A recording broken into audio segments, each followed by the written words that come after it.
Hello, everybody. Welcome to Step Into the Portal. It is early morning here on Tuesday, April 12th, and I figured I'd play some Ascension Tactics. So that's what I'm going to do. I'm going to try to play through the entire solo campaign. I've played it through 2 players, and now I want to play it through solo. So Ascension Tactics is a miniatures battle version, although there's no miniatures. In my version, the retail version here, it's a battling game using the Ascension card system, and it's 1v1. You can play 2v2. I think you can even play like 1v3. And then there's solo and there's co-op as well. There's solo and co-op free play, and there's a campaign. So that's what I'm going to do, is go through the campaign here and play as much of it as I can. I put part 1 on the video, so that if it turned into a very long thing, I could give myself an out and take a break for lunch or whatever. But I'm hoping that I can just run through the whole thing today and get it all out there for people who are interested in saying, would I want to play this solo or co-op even? Would this be interesting to me? Do note, from what I can understand from the rules, it's only 2-player co-op. There isn't 3 and 4-player co-op, so I'm sure there'll be things that you could adjust there, but officially it seems to be 1 and 2 players co-op to control, to make sure that there are enough champions and whatnot. The game is pretty straightforward, so I'm going to teach as I play.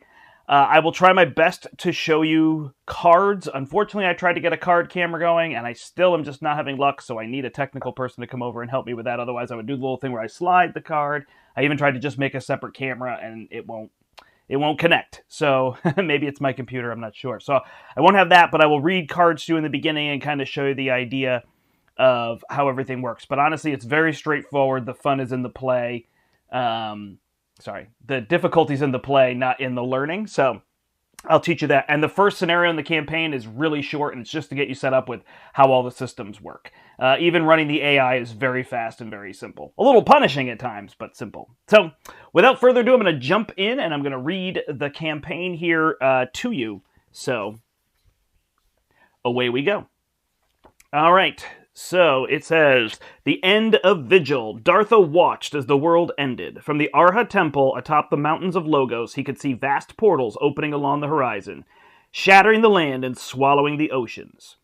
As the temple shook, as dust and stone fell, as the last of 1,000 candles flickered out, the ancient monk returned to his chamber, sat cross-legged and meditated. It seemed the gods had decided that his experiment called existence was at an end. The darkness devoured him, but an instant later he was standing in a lush green clearing, and he was not alone. Beside him stood Vigil's champions, legends he recognized from the past and present, seemingly pulled through time to this place, perhaps by the same apocalyptic sorcery. At the center of the clearing was an altar of red crystal, and above it hovered a gigantic ethereal figure. Its gossamer-thin robes undulated like serpents in the windless sky. The figure scanned the crowd of displaced warriors, and then it spoke. I am called Imo, the divine source. I created the gods to serve the mortal world, but instead of paradise, they set you upon one another. They imposed upon you war, monsters, and chaos. Worst of all, they gave you the power to kill one of their own, manipulated you into slaying the once beloved Samael. Chatter rippled through the mass of champions. What has happened to Vigil? Dartha shouted, his voice nearly drowned by the rising anger of the crowd. Imo turned to face the ancient monk. Vigil is no more, but you will remake it. None of us have that kind of power, Dartha replied. Not yet, said Imo, and with a wave of his hand, the ground began to rumble. Gates of stone broke through from the earth, a circle of portals surrounding the altar, magic swirling at the center of each. I've scoured history for Vigil's greatest champions, and brought all of you here, to this pocket of eternity, to choose a new pantheon, to become new gods. Through wit's cunning or violence, you will earn the power to recreate Vigil. Step through these gates and your trial will begin. There will be many choices ahead, but in the end, only 2 outcomes. Oblivion or Ascension. There you go. Hey, I don't think I said my name off the front, but I am the Brandt in case you're watching this channel for the first time. And this is a channel, Step in the Portal, which is currently in my house, but it's related to our store, The Portal, which is in Manchester, Connecticut in the United States. So check it out. Sometimes I always tell people it is halfway between New York and Boston. If you're driving that diagonal, you will find us. So there's that. All right, so there you go. So there's our story. So New Beginnings says, actually, I think here I will go down to the book so you can see it in the board. So here's our table all laid out with our first mission and whatnot. All right. So in this campaign, you'll command a group of renowned champions through a series of scenarios in order to ascend to the pantheon of new gods and rebuild the world of Vigil. Your first step in this journey is to choose your faction. This determines your primary and secondary champions. Your roster will consist of only 2 champions to start, so choose your faction. So I chose the Lifebound faction. The last time I played, I was the Mechana faction, and my wife Kathy was the Void faction. So I have not tried Enlighten. Find the cards of your 2 champions. I'm going to paraphrase here. These form your starting roster. If you're playing co-op, each of you will choose one. During the campaign, you're going to attempt to complete a series of quests and scenarios. I read the solo mode and the co-op mode, so I'll teach those to you. There's maps and diagrams, victory conditions. This is just information on how to play, which you don't need. All right, turn to page 30 to begin your quest. So Act 1, First Blood. So I'm going to set up the board. As you see here, the goal is to defeat 3 villain champions in order to win. So I have to defeat 3 of these. So now normally these would come on standees, but I quickly realized that if I put them on standees, it's not as effective for people watching. So I'm going to do my best to make things fit. When 2 figures get next to each other, it gets a little crowded, but I'll put them this way. So the Kickstarter version had all miniatures for these. The retail version, which is the version I have. Oh, by the way, thank you to Ultra Pro for sending this copy over so that we could play it and review it and stream it here on the channel. So thank you to them for doing that. I really appreciate it. You know, there's only so many games I can get played and get purchased. So when somebody sends me a game, it really helps to be able to bring more content to everybody out there and whatnot. So appreciate that. All right, they win if they get to 30 points. So they're going to earn points for these honor shrines, which unfortunately get a little bit covered as we go through. But these honor shrines are here, so they're trying to be adjacent and get control of those, which is what you would do in a normal game. You'd fight over those. Tells us what the surge thing is, but we don't have to worry about that. Yeah, so that's essentially what you need to know for this one. So there's these treasure tokens out here. I have the Flytrap Witch and Root, and they start off the board here. I have a 10-card deck, which is the exact same 10-card deck you would play in a regular game of Ascension. I realize people have not necessarily played Ascension. So there are 2 of Militia that give me power. I'm probably going to call this Command more often, because in this game I don't spend power to attack. I spend power to command my champions. So these are champions here. And then I have 8 Apprentice, and Apprentice give me 1 Rune. Rune are how I purchase cards from here. These cards are always available to me, including Cultists, which I can command a Cultist anytime. So these portals are where I enter. This portal down here in the corner, I'm the blue portal. They would be the yellow portal. They don't have a portal because in this one, the 4 champions on the board, and I just need to eliminate 3 of them. So if you look at a champion card here, and unfortunately if I hold it too close, it'll get blurry because this camera doesn't auto zoom. One of the negatives here, but I hopefully I have a clearer picture. So Root has his special abilities. This is his attack, so he's going to deal this much damage. This is his command points. That's how many points I have to spend every turn in order to be able to use him. And this is his health. All champions move 3 spaces by default, so they can move 3 hexes. So when I command a champion, the first thing I do is put them on my portal. Then they can move their 3 spaces. If they end up on one of these treasures, I get a treasure. So I flip it face up. It's an ability that I can use anytime throughout the rest of that match. And then they can attack something adjacent to them and try to deal damage. All damage is healed at the end of the round, so he deals 5 damage. So I would have to hit something like this Mechanic Initiate that I can kill in 1 shot. Or play cards that do something. Last thing to know is I have a gateway card. So I'm the blue gateway, and so once per turn, I gain 2 command points. In a game with multiple people, the first player would get this, and then the other players would get cards that give them 4 command points, maybe 3 or 4, depending. I haven't played a 3-player game, I don't think. I played 2v2. So I always have 2 command points every turn. So every turn I can command Root. That's key, because otherwise you could be sunk on some turns. But you basically have a champion, and if you don't, then you have a cultist. If my champion is eliminated, after I use a champion, I exhaust my card. I may forget to do that, but I'm supposed to exhaust my card. If they're eliminated, the card gets exhausted, and the champion goes back. At the end of my turn, this happens. So if they get eliminated on the opponent's turn, they're going to go on my card here. I'm going to have to wait a whole turn, and then I can get them back again. But they do not score points. They score points by controlling these shrines. You control a shrine by either standing on it, by counting the number of figures on it or adjacent to it. And if you have more figures than the other team, then you get 2 points in this scenario, is the way that works. Forest is here. Forest slows movement, so it takes 2 to move through forest. Root is not slowed by forest. The Fly Trap Witch has a Lifebound allegiance. So if I play a Lifebound card, which are these cards over here, specifically this one is green and Lifebound, then she gains range. Range lets me attack up to 3 spaces away. She has 7 attack, 4 command, and 7 health. Also, they often have slay abilities, and so her slay abilities, if she kills an enemy, I get to draw an extra card. So that is how that works. That is the game over here. These have runes, and then they have abilities on them. Some of them, in fact, none of these do. Some of them will have a black bar. It kind of looks like this one, actually, and it has an ambush ability, which is one time when you purchase that card, you get to do that effect, and then the card goes in your discard pile, and you don't get to do the effect. This is actually Samael that came out, and Samael's a champion, so if I spend 8 power, I can actually defeat Samael, and then I would get Samael to fight with. So I get an extra champion that I can use, which is kind of a really cool element of the game.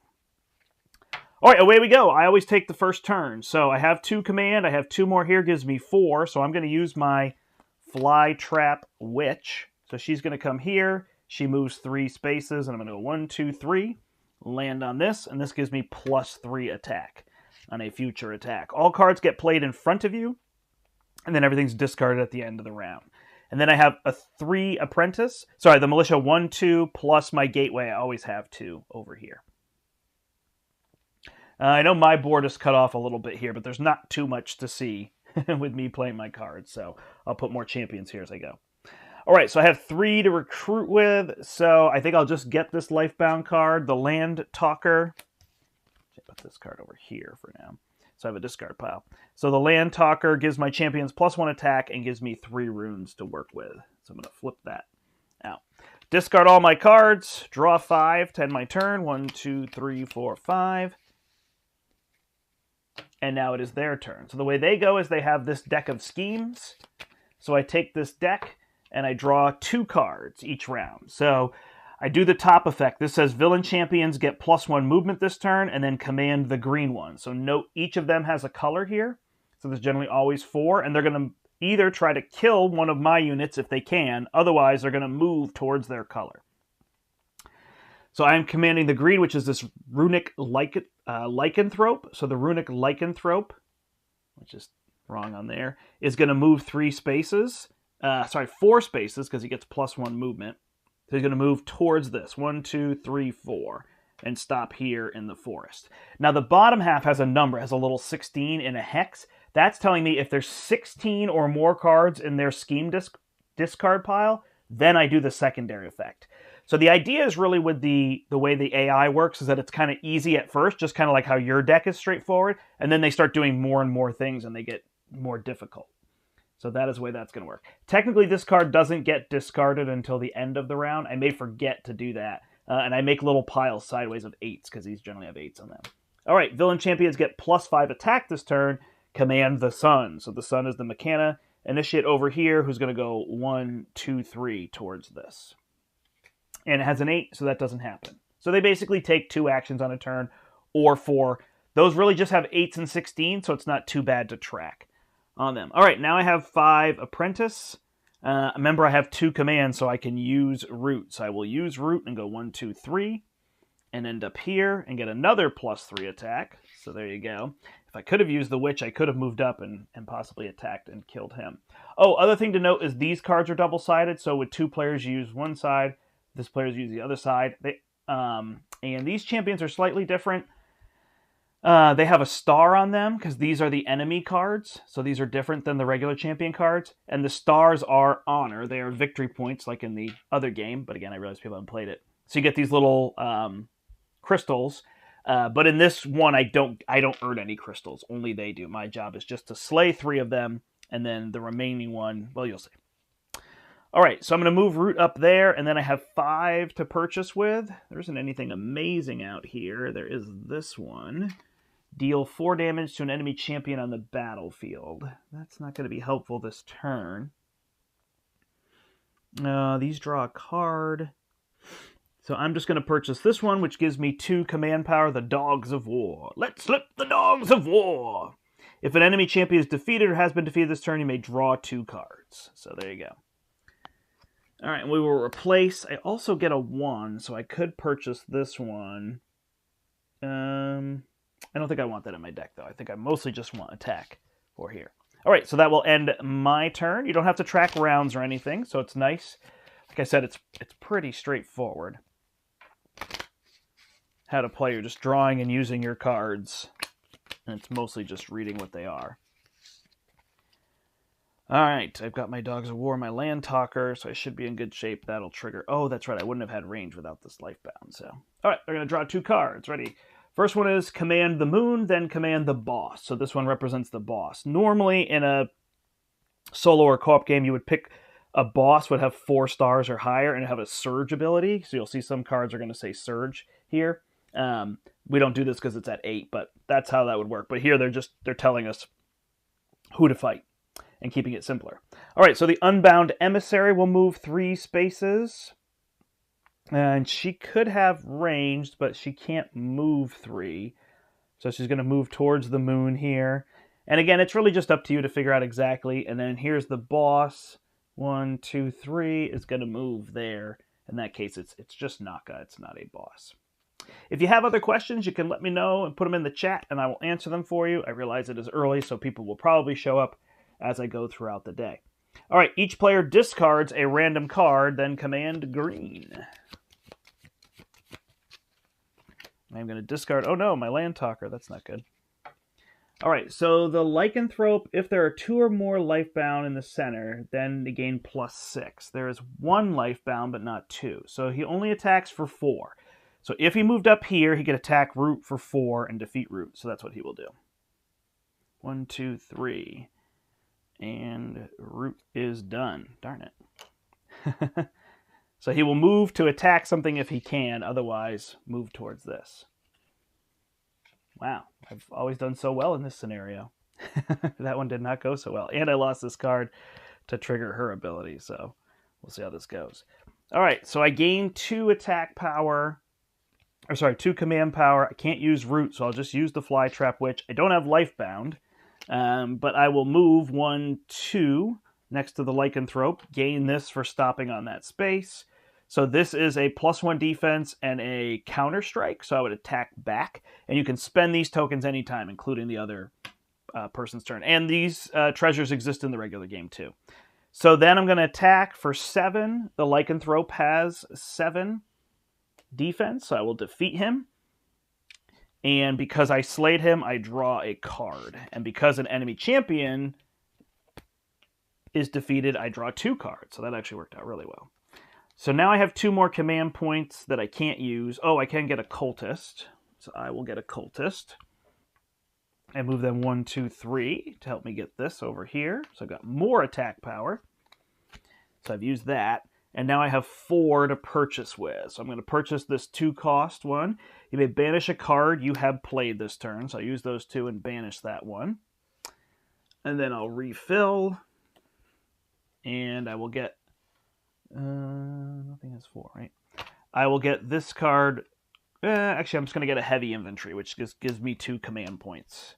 Really, in this scenario, that's all I want to do, is command things and win. All right, so now this ready, so I can use Root again next turn. 1, 2, 3, 4, 5. Perfect. All right. Their turn. They still only have 4 cards in the discard pile. What I tend to do is turn it sideways when they get to 8, or even flip it face down so I know how many they have and I don't have to track that. Command the boss and then Surge. So the boss is Naka. Naka's going to move 3 and go 1, 2, 3 to here because she can't get to me. Let's see. When she slays, has the bonus of all treasures on this card. Okay. So she killed things, she gets stronger. Surge, in this case, is going to be in the book. Deal 2 damage to each player champion on the battlefield. So she's going to take 2 damage. He's going to take 2 damage, which will slay him. Sorry. Oh my gosh, so much noise. We will mute that for the future. All right. Just have to have my phone in case anybody needs me for anything. So I take 2 damage. Again, damage is healed at the end of the round, so unless they come to attack me, I am fine. All right, next card is Overrun. Command this one, then command green. So there is no green, so they're going to gain a victory point instead. So she will move 3. 1, 2, 3. She does not have range. Wait, if there's 2 enlightened cards, she does have range, so she's going to attack me for 6. Oh my goodness, everybody. I am doing so poorly. All right, so I am defeated. Green can't be commanded, so they gain 1 honor point. I'm going to put their honor points. Where are you going to be able to see them? I think on this side here. Not the best for you to see, but I can let you know as we go through. All right, so my stuff will be over here. Their stuff will be over here as we go through. All right, wow. And then at the end of their turn, 1, 2, 3, 4. So they've got 5 of their 30 points. So I've got to make a pretty good comeback. All right. Yeah, and the previous ones, it's like 8 minutes, I'm done. But this one, I've just gotten hosed by cards. All right, so now I have my land talker, but I don't have her, so I don't have ranged, unfortunately, but I have +1 damage. I only have my 2 command points, so it's just root coming on the board. He doesn't have ranged. He attacks for 5, so he really wants to come after him. So we'll put him here, hoping he can do that and get a little defense going. And I have 7 purchase points. So with 7, I will buy this Evonicist. Command one of your exhausted champions for free. Well, that would be amazing. So do remember, root should be exhausted, so that would give me a chance to go again. And then this one just lets me draw a card. I will get that out of there so there aren't more enlightened. And there's Master Dartha, who can be bought. There's champions that can be bought from here as well. We also have constructs. Oh, I didn't explain those, sorry. Constructs you purchase, they go in your discard pile. As they come through, they can be attached to your champions to upgrade them.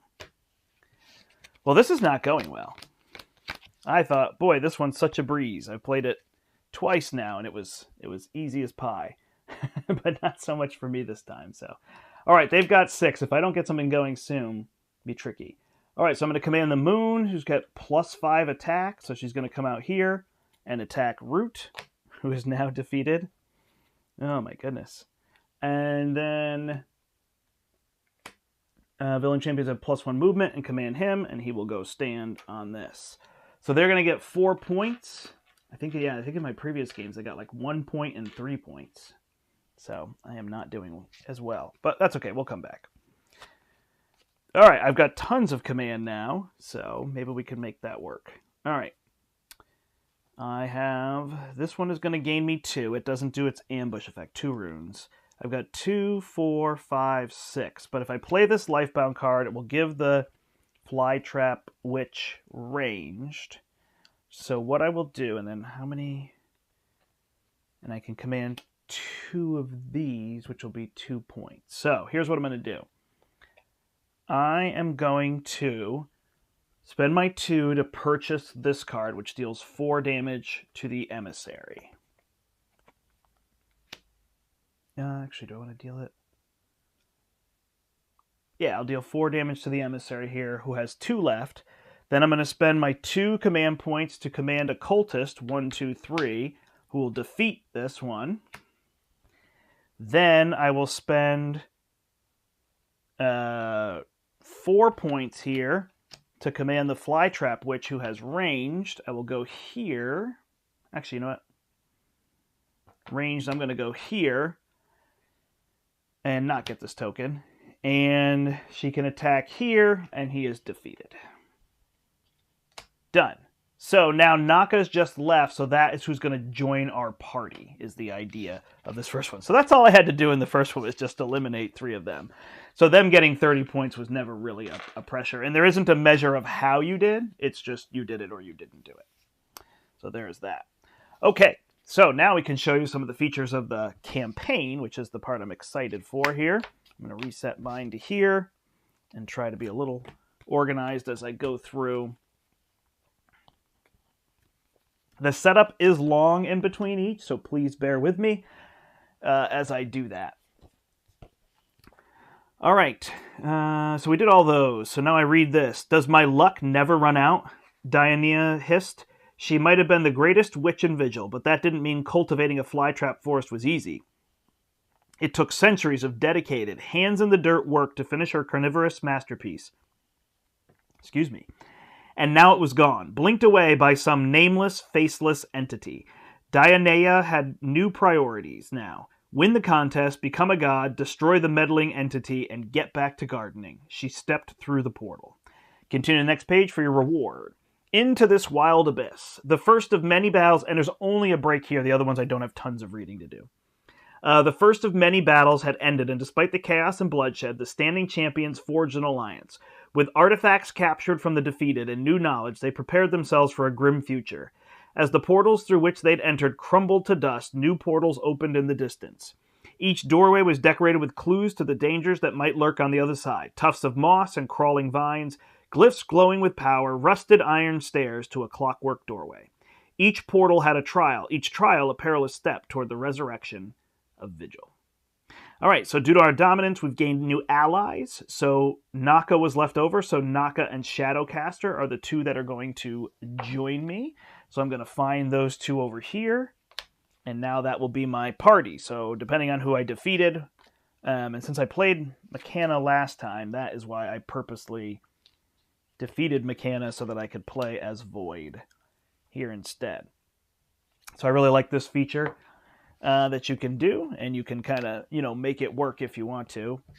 1, 2, 3, 4, 5, 6, 7, 8, 9, 10. All right, so I've got all those.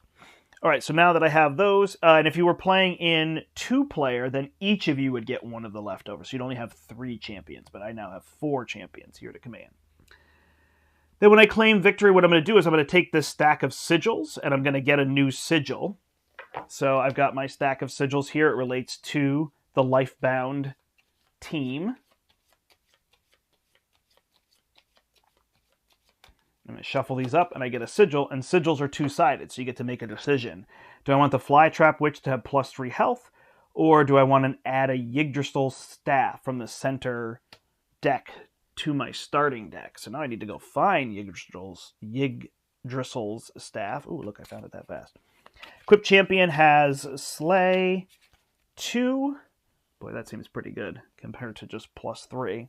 Although it is an extra card, but it gives me a Lifebound. So I'm going to pick that one, and then I'm going to take this and tuck it under here. You won't necessarily see it, but you don't need to because I added it to my starting deck. So that'll be my choice. Now I choose my path. Your path forward in these trials is uncertain. You must now choose which portal to enter. The portal you choose will set you on a course to confront the trials of one of 4 different factions and to battle against their most powerful champions. You may not choose the path matching the faction of your primary champion. So then it gives me a 4 example, but I've got it figured out. So primary, not secondary, the ones you got.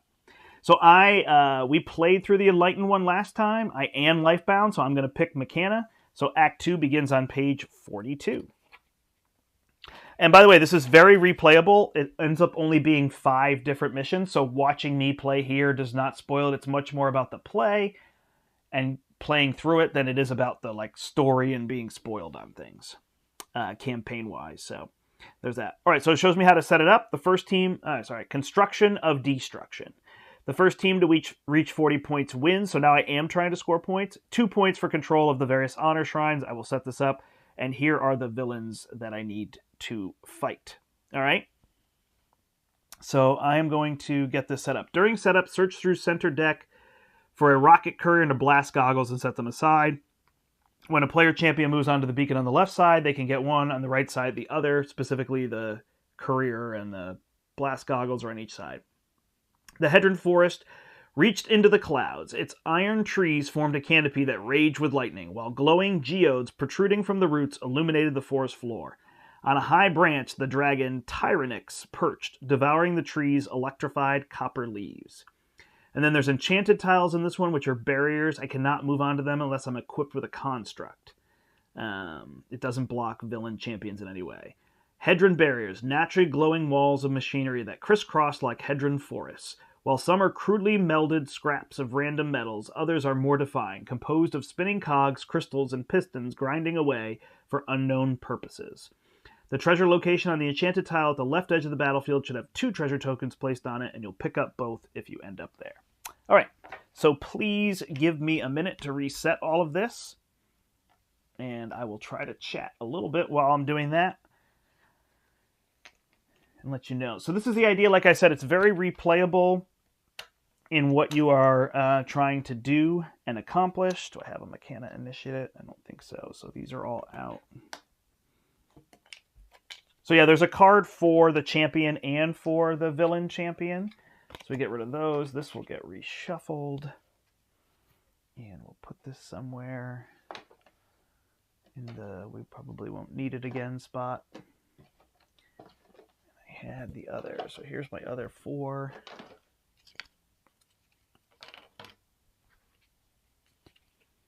And I will fire their cards. Tyrannex, Hedron Smithy, Icarus Steelfoot, and the Nihil Bomber. So they've got these 4 here. Tyrannex, Icarus, Nihil, Hedron Smithy. Laid out like this. They pretty much always go in the same order, so if I can see those, it makes it easy. All right. Tyrannex, Smithy, Nihil, there. If I had a faster way to do this, I would, but I don't. So I tried to have tiles and everything ready. But you can see if you're playing a campaign and one person can set up and then the other person can set up, you can give yourself a little bit of a break as well. All right, so do I have any enchanted on these? Couple. All right, so 5 down over here. This isn't super interesting to hear me talk about. Then 2 down here, and those are going to go straight down.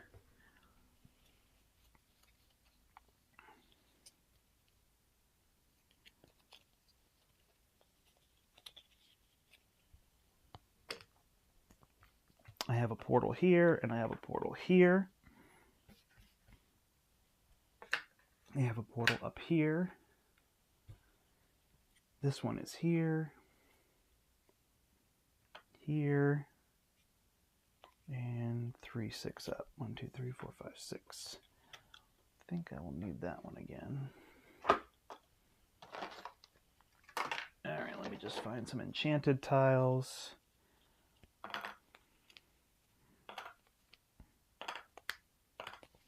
It's not too bad to find everything.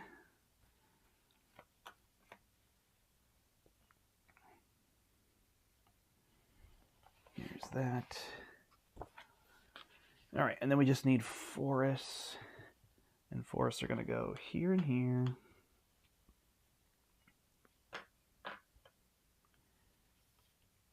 Two down, there's 2 here. And there's 3 down here. 1, 2, 3. There's 2 here and here. There's 1 here. Here and here. 2 more forests up here. Boom, boom.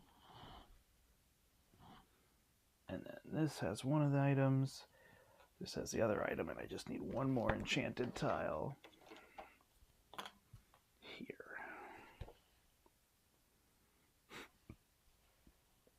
Okay.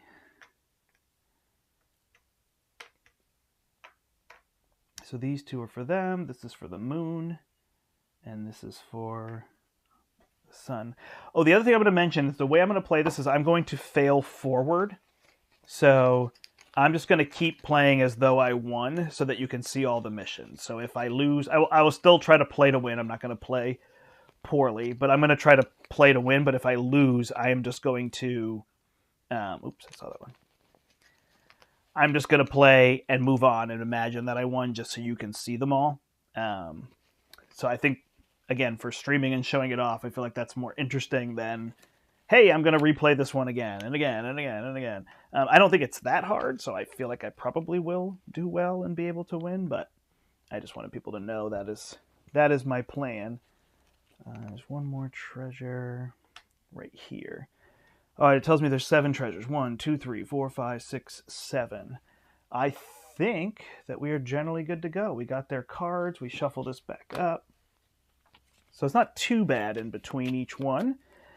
The Surge ability is deal 4 damage to all player champions. And then I can destroy a construct that's equipped to one of them to prevent the damage. I think all the damage is what it sounds like there. All right. Okay, that is that. I have to find the Blast Goggles and the Rocket Courier from this center deck, which is a lot of cards.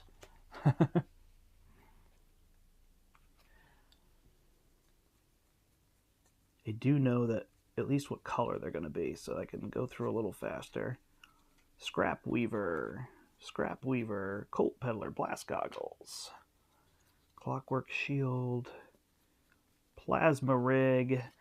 Not there. We'll give those a little bit of a shuffle.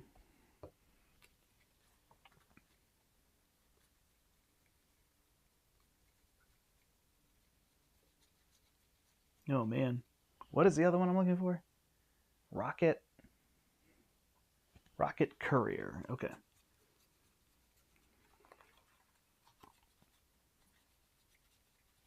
Not here. You know it has to be in the end of the deck. Rocket Courier. All right, so one goes on each side of the board.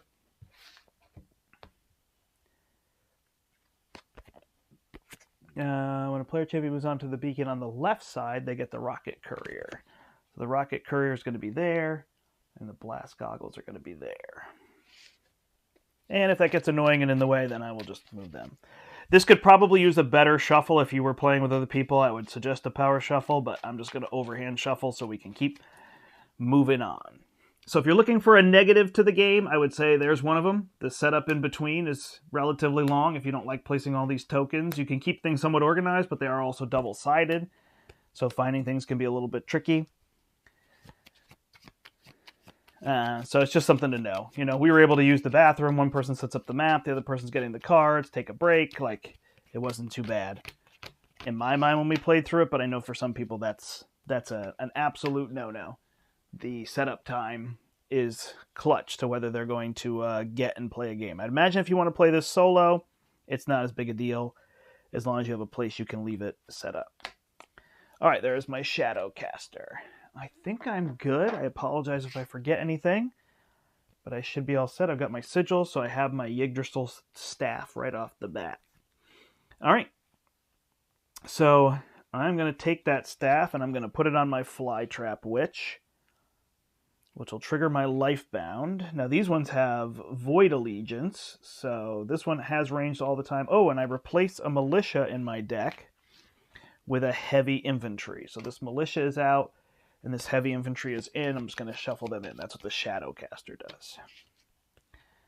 All right, so now I have 4 to purchase with. I have 2, so I'm going to spend my 2 from my Gateway to use Root, and I'm going to go 1, 2, 3, because Root can move through the forest and give me these 2. So now I have some defense and some offense.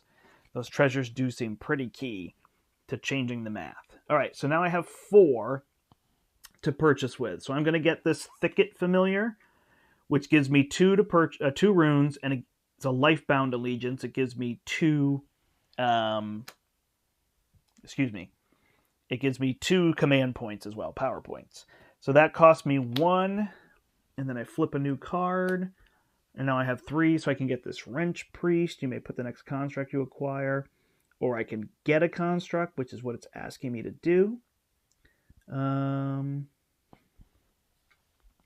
Banish a card you have played this turn. Acquire a card with 4 or less for free. That's pretty good. But I guess this whole thing is asking me for constructs, so I will get this Wrench Priest.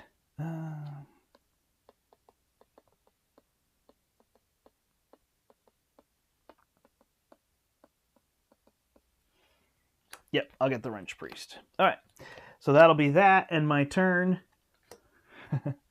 All right, so we got constructs there, so that's good. All right, so now they're going. Oh, I draw 5. 1, 2, 3, 4, 5, and I've got command points, so I can move various people. Naka Black. Actually, I'll just read those to you as I go through. So their first card is going to be Command the Boss and Surge. So the boss is Tyrannex. After Tyrannex is commanded, if there's a construct in the center row, banish it and command Tyrex a second time. This can only happen once each turn. So he's going to come in here. He can't attack. 1, 2, 3. He doesn't have flying of any sort, so I guess flying through trees is tricky, or hitting that. But then he's going to surge, so he's going to banish a construct that's in here.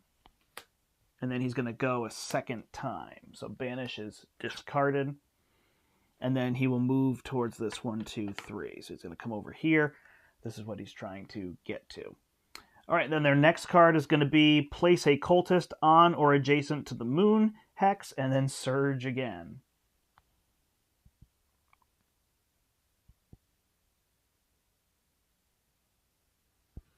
Oh, sorry, wait, hold on.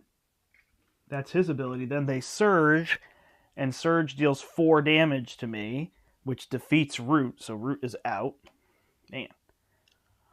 Now they're going to put a cultist. So I'm going to have to distinguish cultist. So I'm going to put this one here. Actually, I guess I can put it with a yellow base this way. So they put one on this one. And then command this one, the Hedron Smithy, who moves 1, 2, 3. Can only impact champions equipped with constructs. Okay, so that's going to be important. So they're going to come there. End of the round, they now get 2 points because they control that one way back there. Oh, I can come in over here as well. Okay, got it. And those goggles are right there. So that's going to be important. All right.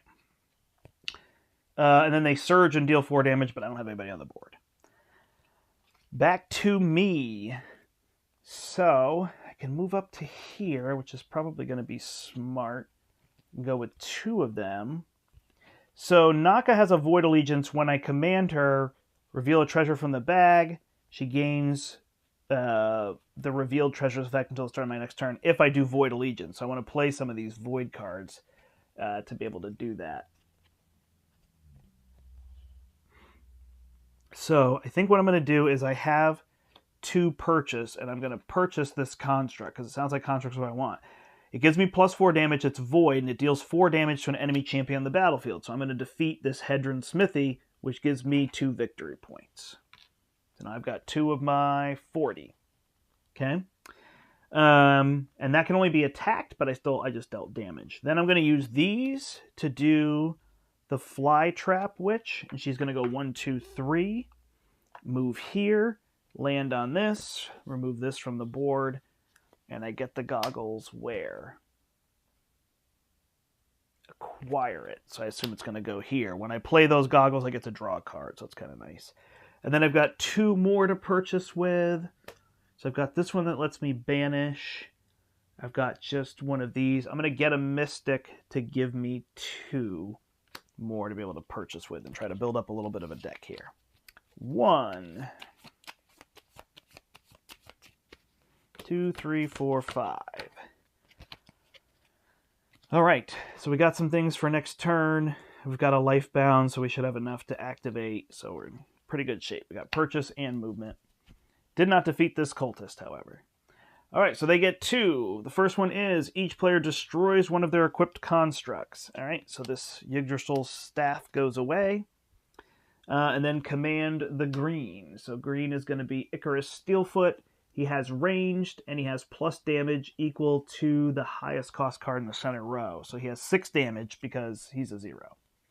He is going to attempt to move towards this one, 1, 2, 3, and end up there and nothing to fire at. All right, second card is Overrun. Command him, 1, 2. Then command green. Oh, sorry. Command the Nihil Bomber. So I got him wrong. He was green. So he should have gone 1, 2, 3. So then this time he'll go 1, 2, 3. And then the Bomber will go to here. And the Bomber is, when it dies, it deals 7 damage to all champions adjacent to it on the battlefield. Sorry, within 2. All right, back to us. I like that. That's nice and fast. Root is done.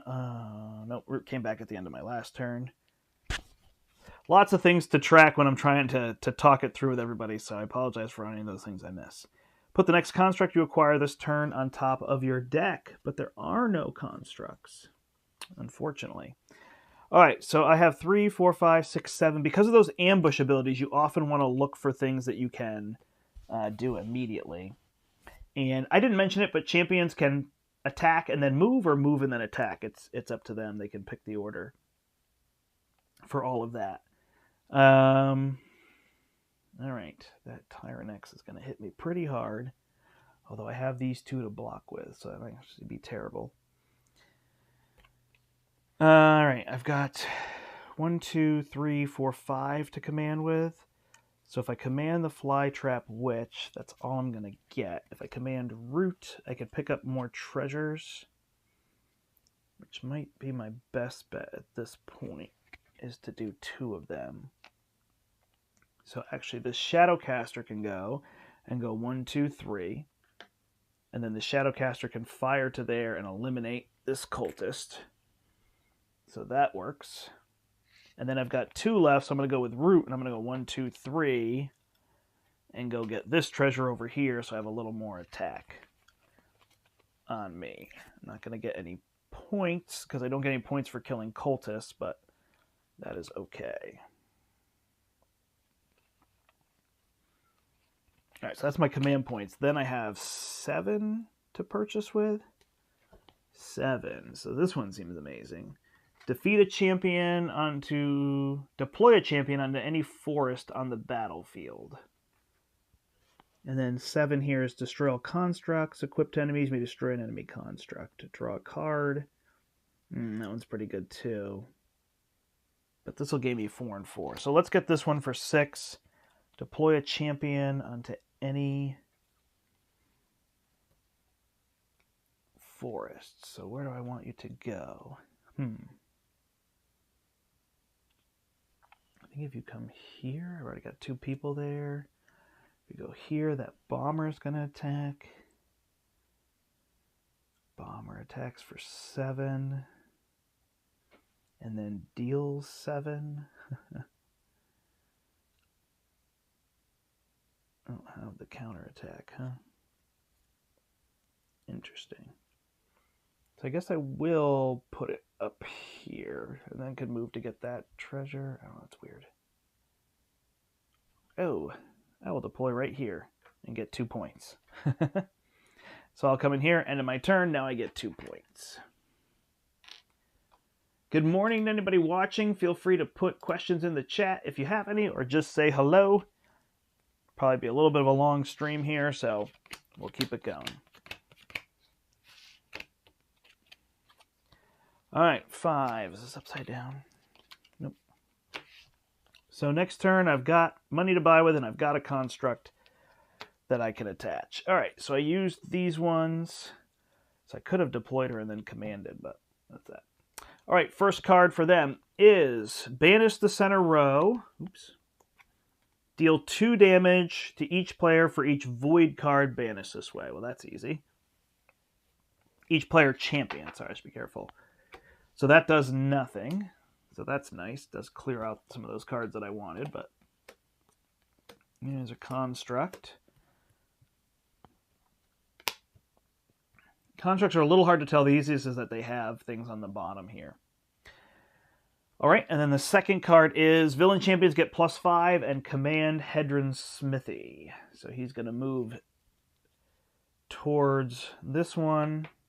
Good thing I didn't put her there. So he's just going to end up there for that. All right.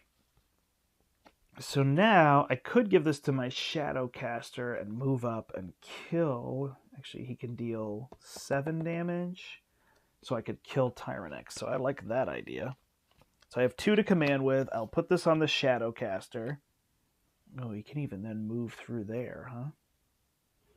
But I already have that one under control. So I'm going to move up here. I'm going to take this treasure. And then I'm going to attack here. He has ranged. So he's going to attack for 7, and that will kill Tyrannex. So when I kill Tyrannex, I get 3 victory points. So I'm now at 7. And that's my 2 for this turn. do have my Void Allegiance. And then I have 4 to purchase with. So I'm just going to take this card. It's bothering me. I'm just going to tuck it there. A little bit easier for me to see. So with 4, I've got this Goldsmith. I've got this just draw 2 cards. Maybe we'll get this one. 2 and 2, your champions get +3 attack. I'm going to get that. I'm just going to go for Lifebound. Those seem to be doing me pretty well. That one's pretty good for triggering her. All right. And that lets me remove a construct from somebody, but they don't have any constructs. Although they can get constructs attached for them. All right. Next turn looks good. With these blast goggles, we'll have more constructs, ability to move. We're going to gain 1, 2, 3, 4 points and go to 11. So move up pretty quick. All right, they've only got 6 cards, so one more turn where they don't do a ton, and then they're going to start doing a ton. Villain champions get +1 movement, command the sun. So Nihil Bomber can move 4. Doesn't have range, so we'll just move to here. Done. And the Heartless Slaughter. Villains gain +1 point this turn when they slay, or just 1 point, and then I command Icarus. So Icarus does have ranged. Range can't go through the forest. So he would move to here, which is a little weird because he could move. I'm just going to assume he would do it the best. So he's going to move up and attack here at ranged. And he has 5 attack. And she has 5 defense. So I will play my +3 defense so that I live. All right, that's it. So that's 8 now. So I just turn them sideways. That reminds me that they're at 8. So now they trigger anything that has an 8 on it. And sometimes even the villain champions have those. All right, my turn. I have this one, the Blast Goggles. And I can draw a card. I don't have a Void card this turn. So I'm going to put it on the Flytrap Witch. Because then she could move through to here if needed. Or she could go attack him up here. And I'm going to shuffle and draw.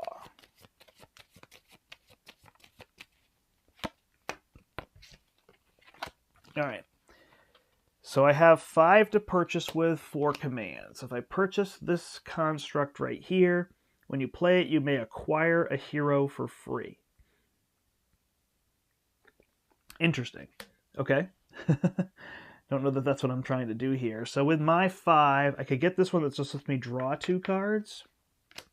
So I think I'll do that. And then I have 2 left over. Here's a construct. So I'm going to get this cultist, a Giga Cultist, which lets me command a cultist. Sorry, when I purchase it, it goes into my hand. And then I'm going to play it. And I can command a cultist for free. Instead of attacking it, you may defeat the cultist to deal 6 damage to all adjacent. So I'm going to get this cultist right here. And I'm going to command them 1, 2, 3 and go to this forest and get this here. And they can go deal damage. So that's pretty good. So that spends 4 of my 5. And then I'm going to spend this 1 to get this construct as well. Seems to be the name of the game. Ooh, there's a plasma ring. When you get that, you put it right in your hand. You can equip it immediately, so that'll be good.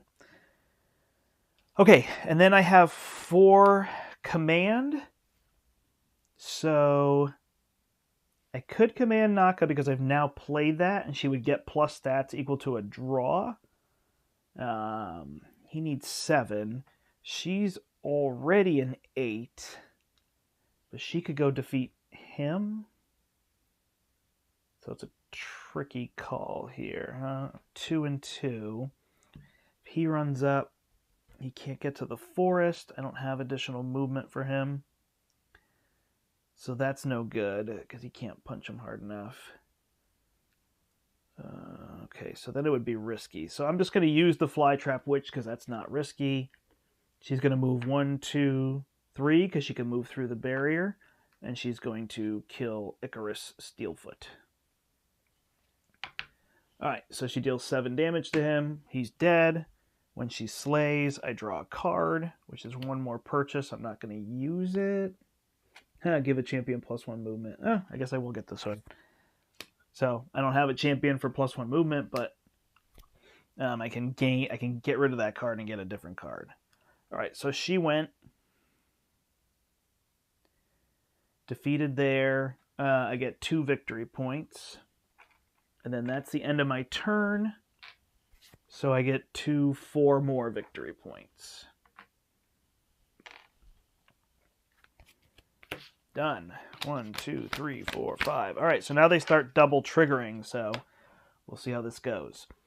Each player discards a card at random, then command the moon, the Hedron Smithy. All right, so randomly I'm going to lose this one. And the Hedron Smithy is going to move up here and attack the Shadowcaster. He has 8. I have 5. So I could do this. I don't have a construct, so I can't. Oh, I can. Yeah, I don't know about attack and counterattack. I'm going to say I can't go this way. The Mind Feast. So the Shadowcaster is out. Then deploy a cultist on or adjacent to the Moon Hex. So he will go right there. That is the secondary effect. All right. The second card is Heartless Slaughter. Villains gain Slay, 1 star, so they gain an honor if they kill. And then they command the moon again, so he just sits there. So when they just sit there, they would just gain their points. So they gain the points from the honor shrine. Honor they're on. So yeah, the interesting part is they don't have a lot of points, and people say, "Oh gosh, like are we crushed this?" But now they start doing double actions, and when they gain points, it can get very exponential. Because if they just sit there and you can't defeat them, it goes there. Players discard all damage treasures. Ouch. And then command green, which is Icarus Steelfoot. 1, 2, 3. He can't get to anybody, so he'll just go there. Ooh, that hurt. I needed those treasures. All right. So they're at 10 cards now. My turn, and I'm down a card. Rough. All right, so I've got this Lifebound Allegiance. So that's going to allow her to have ranged. That's going to give me 4 money and 4. So I've got 7. I can attach this to somebody. I don't have any plus movement. And this one gives me +2 when I slay. I could put it on her. Would I have 7? So her and 1 of him. So she's going to move up. She'll be able to defeat. She'll be able to defeat him actually.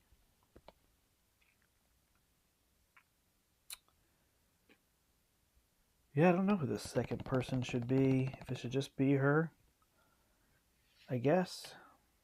Nah. That's boring. We'll use Naka and see what we can do.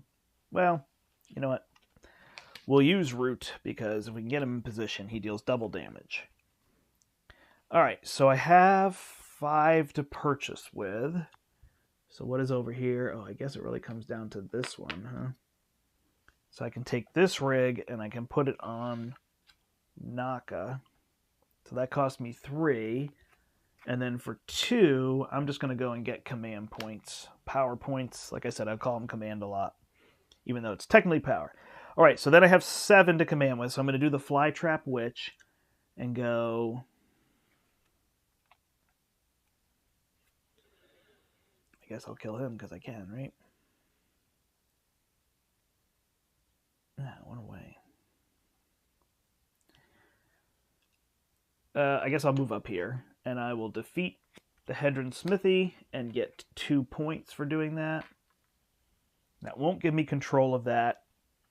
And then I'm going to command Root, who can move 3. And I guess just go get this treasure. So I have more treasure. All right, and that gives me more movement. Done. 1, 2, 3, 4, 5. That's all my cards. Ready, ready, ready. Shadowcaster is back. Sorry you can't see these. I realize these are cut off slightly on your screen for what I have there. Let's see if I can push the board up just a little bit. You'll lose a little bit of the top, but I don't think that's a big deal. Hopefully see a little bit more. All right.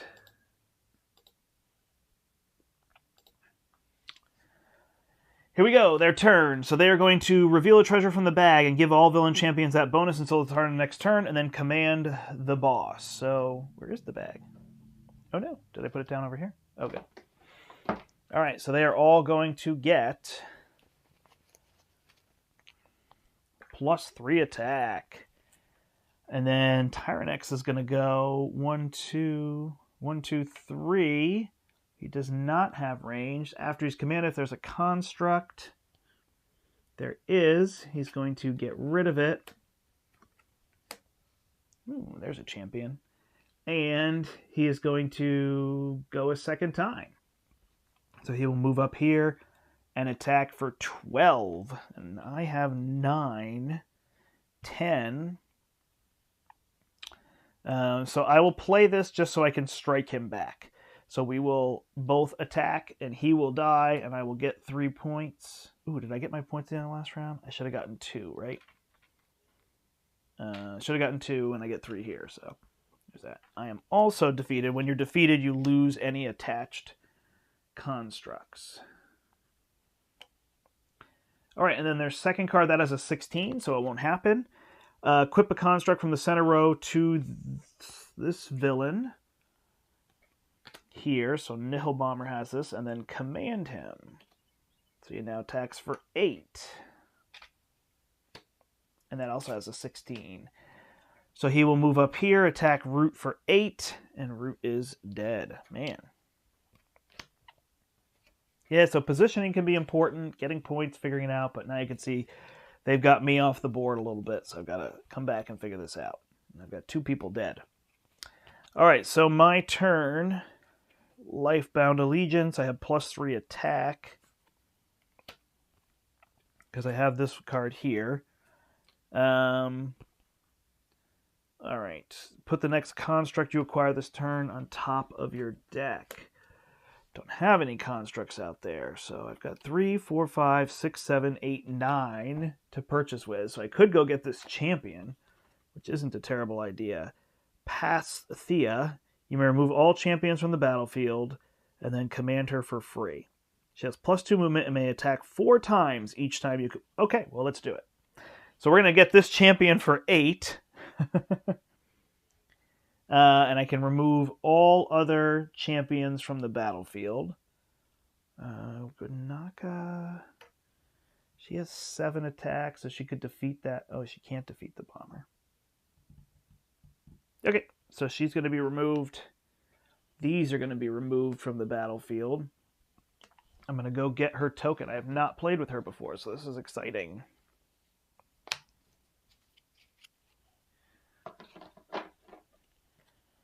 And when I purchase her, I can command her for free. Oh, all other champions. So these count as champions, so they're gone.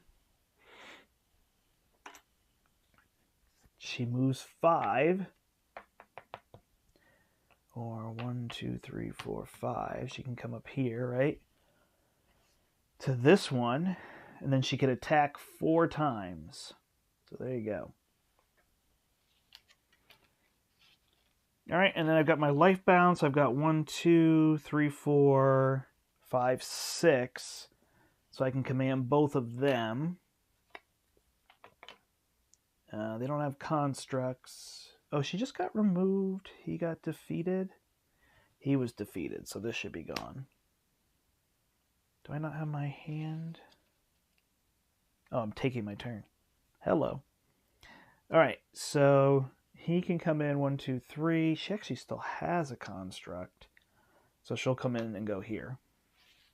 All right, I get 4 points at the end of the turn. I am up to 28 out of 40, so looking pretty good with 3 on the battlefield. Hopefully can kill something. If I can give her a construct, then I'll be in really good shape. Best laid plans, though, right?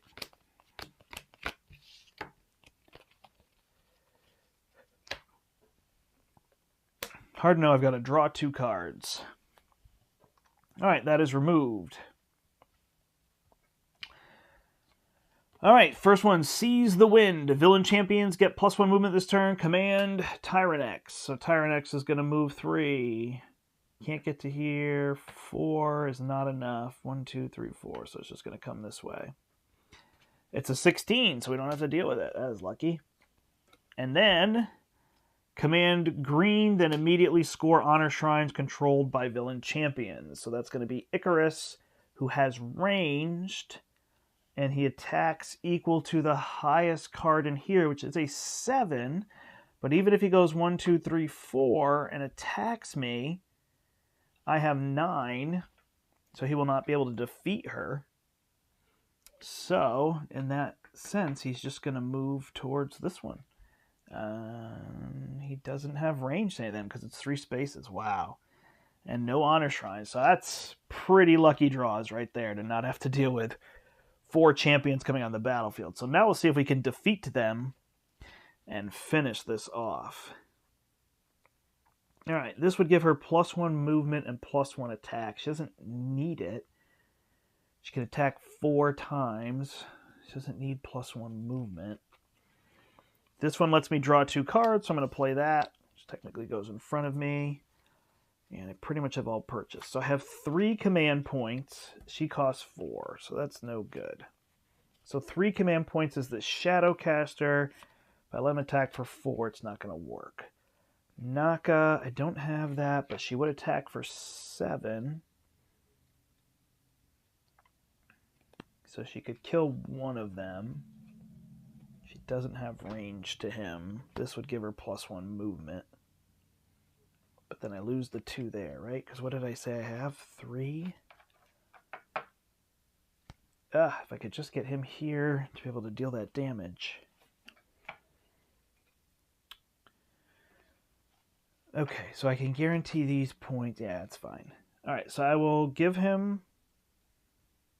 Does he need +1 movement? No. So I will give this to her. She will move 1, 2, 3. She'll move 3 here. She'll attack him for 3 times. Oh gosh, she has 6 movement. Hold on. So I can go 1, 2, 3, 4, 5, 6, right? And end up killing him. And I'll get this item here. The Rocket Courier. So she'll go there. She attacks him 4 times. She attacks him for 16. You can split attack, so I could do that. So he's defeated. I get 3, which is going to get me to 31. And then I'm going to command... Oh, shoot. Why did I use her? No. Just because I put the thing on her doesn't mean I can use her. Sorry, everybody. 28. He's still here. I'm just going to use Shadowcaster and move up to here. And then I'm going to end that. I'm not going to exhaust him because I'm just going to end my turn. 1, 2, 3, 4, 5. Sorry. Don't know why I'm getting that wrong. Banish a card. You've played this turn. Probably not going to go through my deck. Ready one of your exhausted champions. Yeah, really only want these immediate effects. Banish a card. You've played this turn. All right, well, I'll save the ones that let me ready. So I'll purchase this one, but I'm not going to go through my deck again. All right, and this gives me 6 points now if I do it this way. And that gets me to 34. So now I should be able to kill things next turn and go from there. Although I may be dead. All right, everything ready's up. Here we go. Each player banishes the top card of their deck. So I'm going to lose. Ouch. That hurts. And then command the sun. So that'll be this bomber who was removed from the battlefield, right? Yep. So it'd still have that. So Nihil Bomber can move 3 towards this. Doesn't have ranged. That one was a way bigger issue. Each player banishes a random card from their hand and then command the boss. And I lose my staff. Banished? Oof. Rough. Okay. Command him. So he can come over here. He attacks for 9. So he could defeat her. So that's where he's going to go. She is defeated. Darn it. Construct gone. Is that 2 cards? Nope. All right. Equip a construct from the... Oh, wait. After he goes, he equips a construct. That is not a construct. That is an enemy, so he can't. Equip a construct from the center row to the moon villain. Command the moon. And then it's a 16, and we don't have 16. So the moon is the Hedron Smithy, who will go 1, 2, 3. Has no bonus movement. Okay, well, we're getting lucky on those draws. So can we kill things here? We control 4, which puts us at 38. So we just need to kill one thing. He's got range, so if we attach this to the Shadowcaster and then use our points, 1, 2, 3, we can kill this Hedron Smithy, which gives us 2 points, gets us to 36, and then we don't really need to think it out any more than that. We end the turn, and we get to 40. 3, 6, 10, 20, 36, and 4 is 40. All right, that is a win. There you go. So not too bad on that one. All right, let's see what happens then. Dionea could hear the grinding roar of Tyrannex echoing through the valley. The mechanical dragon would find her soon. In a fertile plot of earth, the flytrap witch planted a seed. With a word and a gesture, she coaxed it to grow until it was nearly twice her size. A flower bloomed, waxy red petals like scales, split down the middle to form a mouth, with row upon row of thorns like teeth and dripping with acid. Dionea's snapdragon croaked as she pet it. Best way to fight a dragon is with a dragon of your own, she thought. All right, each player gains a sigil. When you're ready, turn to page 44 to begin Act 3. 44. There we go. All right, so we gain another sigil here, so we're going to shuffle this up. And we can either give the Flytrap Witch Slay, gain 2 honor. A land talker in the first one. That was pretty stinking good. But I think in this case, if I can buff her up, I start with that heavy inventory, not that one. I start with that Yggdrasil staff. So the Land Talker was the one that gives me 3 to purchase with, and all my units have +1 power. It also makes it so I'm life-bound, which is nice.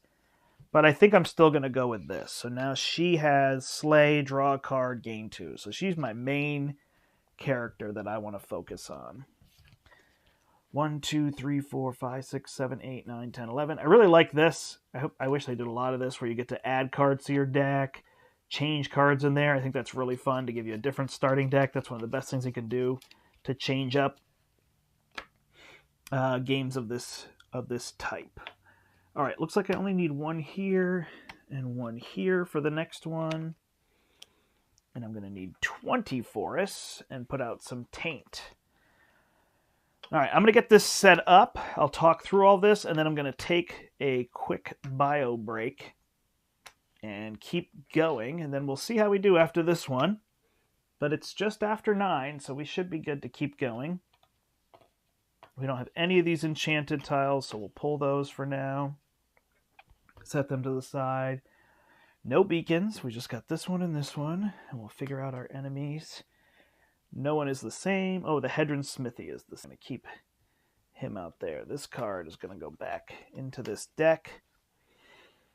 And these are going to have to go back in as well as you, unfortunately.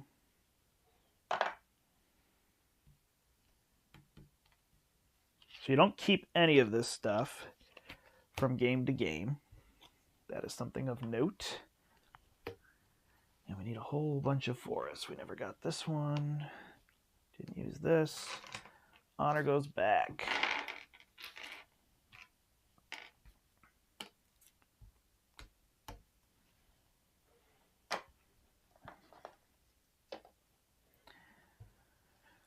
All right, what have we got here? We've got this around me here, 1 here, 1 here. These are here. Straight line here. There.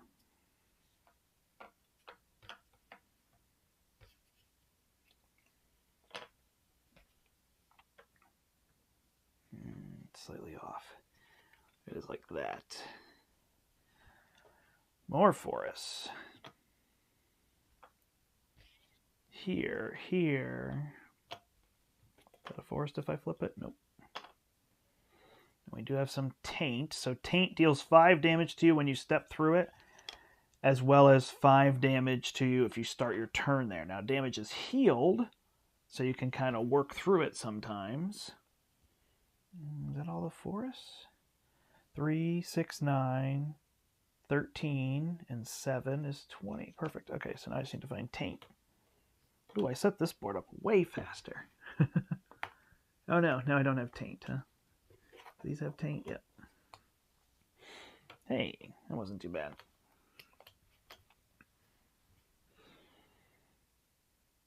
I think that is the board minus the treasures. There are 9 treasures. So we'll put these ones back in the bag.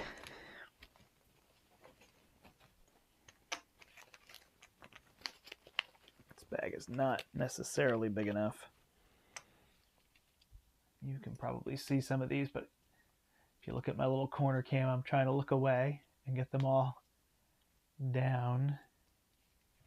Shuffle them up. All right, 9 treasures. One goes here, one goes here. One goes here. There are 3 in front of me, here, here, and here. Was this a taint? Nope. There's a treasure up here. What did I forget up there? Oh, there's a 4th shrine. All right. And then there's treasure here and here. Oh, I didn't even count. 1, 2, 3, 4, 5, 6, 7, 8. So there's got to be one somewhere. It seemed too good to be true how fast I set that up last time. Really? Am I out of taint? That one, and I need my 4th. The other.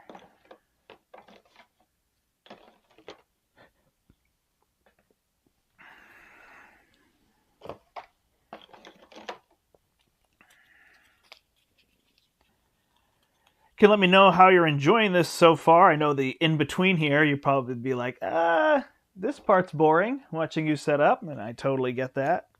Oh man, where did I put that one? Thinking I didn't need it ever again. I put it down here, on the floor.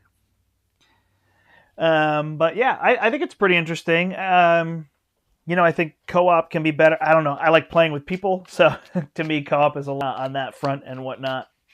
I'm actually going to go to this camera just to give you a switch over, and I'll take a break from here. So I certainly, you know, prefer playing with people, so I had fun playing through this with my wife, Kathy, and getting through all of these. I think the story's, you know, relatively interesting, but it's not really what you're here for. The gameplay and the fact that it's replayable is neat. I like all the different characters, and making them work together is pretty fun. The upgrades they give you, the sigils, are a great idea. They mostly continue with that, and I actually wish they did something really different, like you could draw champions and trade them out, or a new deck or a card or something would be interesting partway through, as opposed to just, you know, add the sigil each time. But they definitely add pretty good decisions for what you're doing, and it allows them to scale up the difficulty, which is nice. So again, this deck isn't going to get the best shuffle there is, and I know that I am on the camera above. I hope I don't forget when I go to start in a minute here. I didn't see that one. I just drew an extra. All right, I got my deck. These can go. And these champions are going to go. And then these are going to go on the board. Is it straight across? It goes here. Here and here. All right, so I tried to read up on this one. So the way this one works, I haven't played it, but like I said, I read up on it, is that I can actually move these shrines. So as I move, I can't move through the forest, but I can move them across the other pieces, so they can kind of move around as they go. Who do I need? Prime. And the 4th one. All right, so let me just go get their tokens. Here's Core. Here's Prime. Here's Arha Sensei.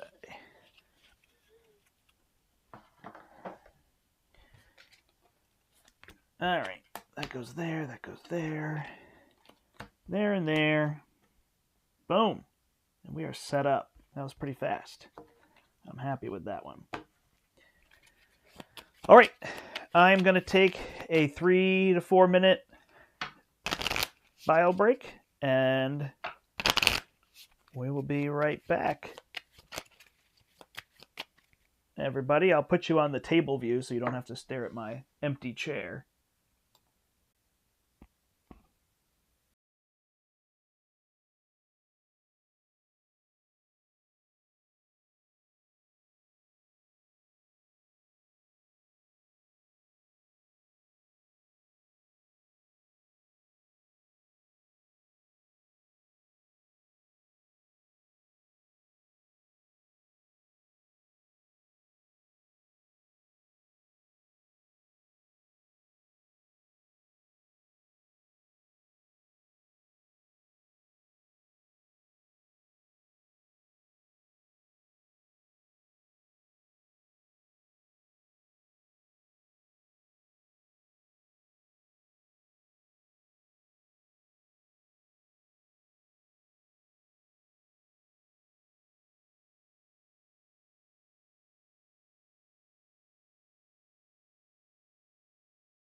All right. Here we go. We are back at it. We are on Act 3 of 5. Woo!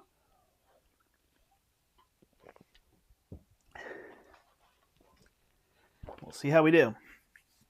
Woo. Okay. Got everything set up here. The boss surge, we have to get to 40 points. 2 points per shrine. Easy. The boss surge is equip a construct from the center row onto Core, who's our main boss here. If there are no constructs in the center row, command him instead. So, Clockwork Shrines. When your champion moves from an honor shrine onto an adjacent standard hex, they may move the honor shrine tile into the hex with them. Shrines cannot be moved into forest, portals, or tainted tiles. Honor shrines can be moved multiple times each turn as long as champion is moving with them. You may choose to not move a shrine when moving your champion off of the shrine. Pools of molten slag pockmark this territory, and above them hover mechanical shrines on fiery clockwork engines. It seems as though, if given a push, they could be moved.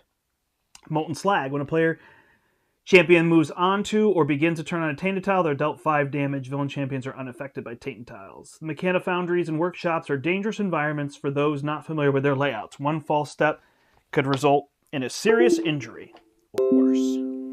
All right, we are good to go. We've got everything set up here. Count out 5 cards. 1, 2, 3, 4, 5. We got our militia, and away we go.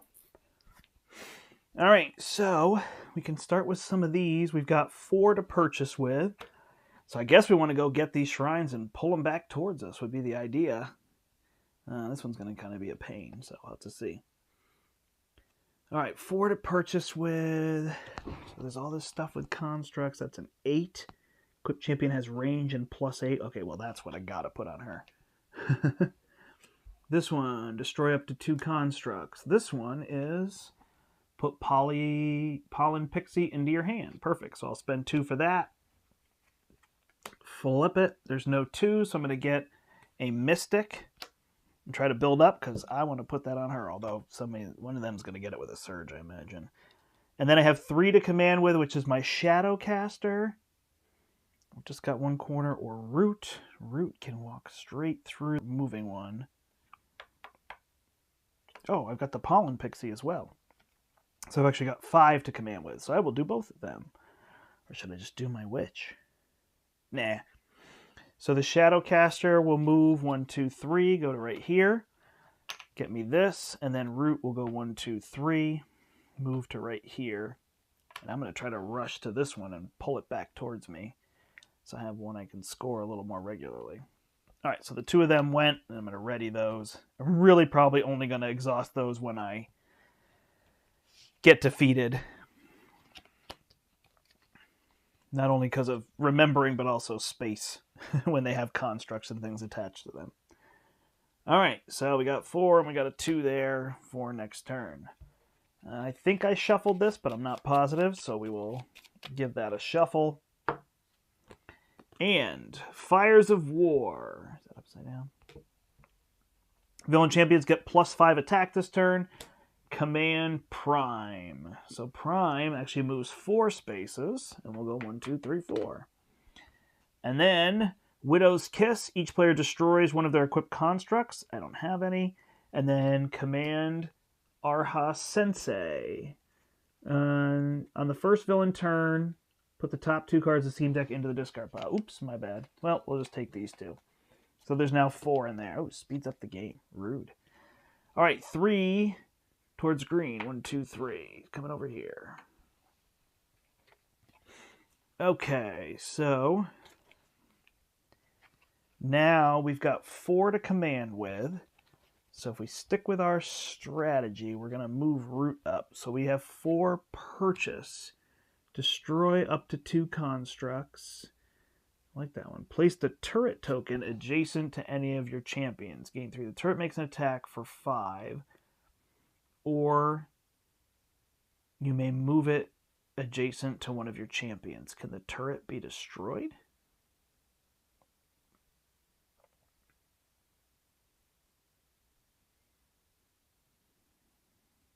Whoa. I think I'm going to take that. All right, so I've got the turret token here. So when I purchase this, I place it adjacent to one of my champions. So I'm going to put it here and try to pull things back to there. It gives me 3 command points as well. I'm in. And then I have 4 to command with. So I'm going to use Naka to go here to get 3, or to get this one, and then I'm going to move root 3. And then we're going to try to pick this up and pull it back towards us ASAP. 1. Because remember, I have an extra card in my deck. 2, 3, 4, 5. We getting anywhere near that 8 purchasing? 1, 2, 3, 4. No. But we give this staff to the witch. Try to use her effectively. See how that goes. All right, first card is Command Hedron Smithy, then Command Core. So Hedron Smithy moves 3 towards the moon. 1, 2, 3. And Core is going to move 3 towards this one and be stuck. What was the rule here?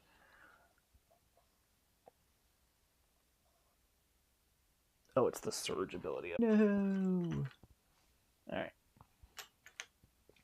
So he's going to get this one for ours there. It just says attach one, so I think I can pick whatever I want. All right, so they got 3 command points, but we're going to go and command root 1, 2, 3. Oh, I have to end on that. Oh, to get that. I don't need the treasure. I want to move this. 1, 2, 3. Move this to here. Oh, I should have gotten 2 points last turn. Bring that one back. Not going to be able to use that one, and then I've got 4 to work with here. 4 purchasing. So we will get this one. Destroy up to 2 constructs. So we will destroy this one that's on core. He doesn't have that anymore. Excellent. Good turn. 1, 2, 3, 4, 5. We get 2 more points. So hopefully this plan will work. I don't know if we can then power 1 and move it back. Oh, we can now fire that to get rid of him there. So that'll be good. 2, they're at 6. Whew, moves quick. All right. Reveal treasure from the bag and give it to all of them. Have attack back this round. So we'll put that here. And then command core. So he will go 1, 2, 3 and come down here. It's easy when we're in opposite corners. And then the second card is... Oh, I need to just do it this way so I remember. Otherwise I won't remember if I have a first or second card. Command Prime, then Command Arha Sensei. So Prime can move 4, go there. And Arha Sensei can move 3 and go there. Ooh, now in range of me. And they are going to gain... Okay. Oop, that's not my deck. Or that's not my hand, that's my deck. I have 7 command points this turn. And I can fire this. So I will fire this. I don't have that space anymore. I'm going to spend 2 of my command points and move this 1, 2 now.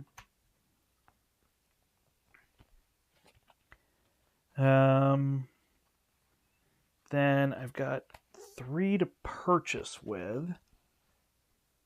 So there's this construct here. There's also the draw 2 cards, which is pretty nice. Ooh, I can return this from my discard pile. So we're going to get that void construct. There, that's 3. And then, let's see, I commanded root. And I have 5 left. So is it the 2 of them? He is not able to hurt him at the moment. He works better back here. She could move up. Or let's just get the Flytrap Witch on the board. We'll just put her here for now. And she could come take care of this with Taint. Okay. Oh, actually, she could just go after Core. Because she attacks for 9. Perfect. So she'll come defend all this. Excellent. Everything's coming up Millhouse. Hello!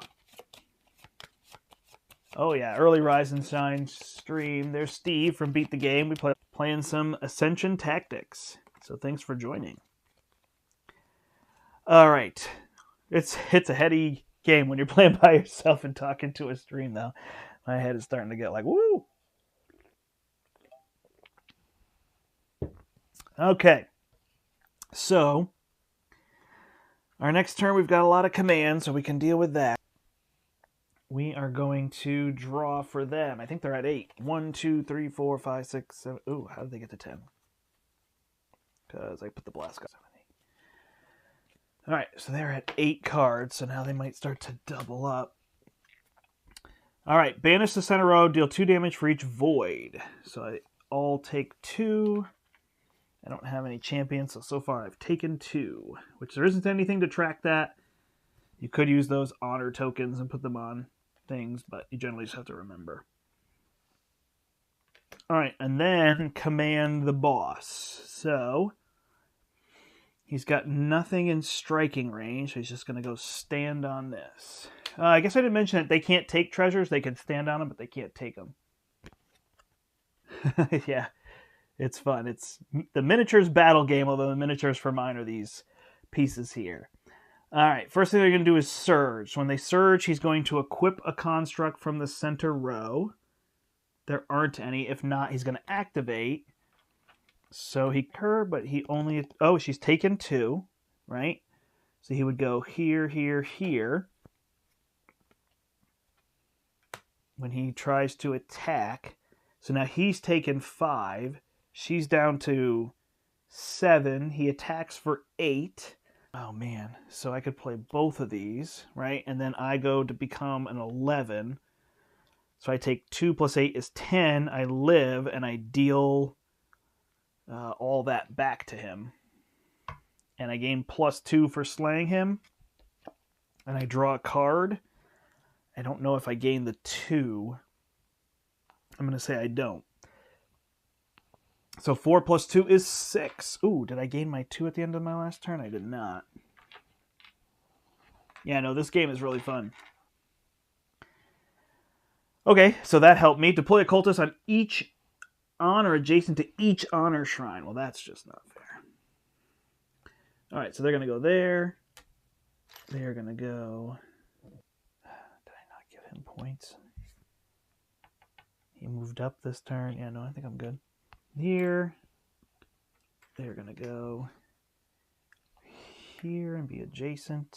So we'll put him here so we can kill him. Put them there so we can go. In the forest we can go. And here, well, that's rough. Okay, second card. No, it's standalone. Standalone, Steve. It's a standalone product. Yep. I think they're going to do a Kickstarter because they're going to have the miniatures again if you like the miniatures. Otherwise, these come on standees. Like, you got your champions over here, and you draw through their deck of cards. Oh, wait, they're not supposed to get another card this turn. Ooh, I got caught up in all that. I got to remember not to do that. All right, I didn't even see what that card did, so we should be good. Do you think I get this +2?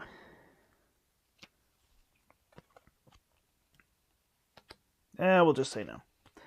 All right, so I have... Oh, they got to get their points. 2, 4, 6 points. So they're at 12. Oh, yeah, no problem. Ask away on any questions you have. That is the point of this. So as much as it sounds like I'm sitting here like, oh, I'm trying to play the game, like, it's for people to see it and ask questions. For sure. Otherwise, I would just play by myself. All right, I've got 5 to purchase with. I've got 5 command. So 5 to purchase, 5 command. So come over here. Command a champion for free. Your Lightbound champions have +5. Well, that's amazing. She could kill that, which is not super helpful. Champions are not slowed by forests. Destroy all constructs equipped to an enemy. So we will definitely get the Hurricane Shaman for 5, which is how much I have. And then we will command a champion for free, which will be her. I will move up. Gets healed at the end of the round, so I'm good on that front. And I will attack and kill him. When I kill him, I get 2 points for slaying him because of her. I get 2 more purchasing power. And I draw a card. So I have 3 more to purchase with. Isn't anything great for 3, but I will get this Shade of the Black. Ooh, actually, I'll get this one, and I'm going to get the Void Speaker. I know I should have drawn to see what else it was, but I knew what I wanted. All right, so that's going to be those for 3. And then I have 5 to command with. I already commanded her. So I've got these 2. So Root is going to go. He's going to attack and kill this guy. And then he's going to move 3. 1, 2, 3. And bring this shrine all the way back here. And then Naka's going to go. And she's going to move 1, 2, 3 through him. Awesome. Well, that was a phenomenal turn. All right, all this stuff gets discarded. We've got 2 shrines that we control because Root's standing on this one, so 2, 4. So we are now at 18 points. I feel pretty good about this one thus far, but they get double, so we'll see. 1, 2, 3, 4, 5.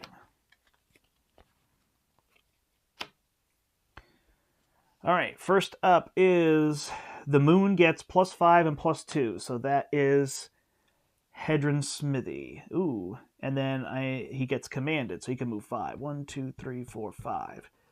So he will move here and attack her. So he attacks for 8. Oh, but she has 9. Oh, he gets +5. So he attacks for 13. She has 9, so I don't think there's anything I can do about that. I can make her 12, but she is dead. So I discard her construct. She comes back here. All right, and then command him again. So he either wants to try to kill somebody. He can move 5. Could have done that, right? So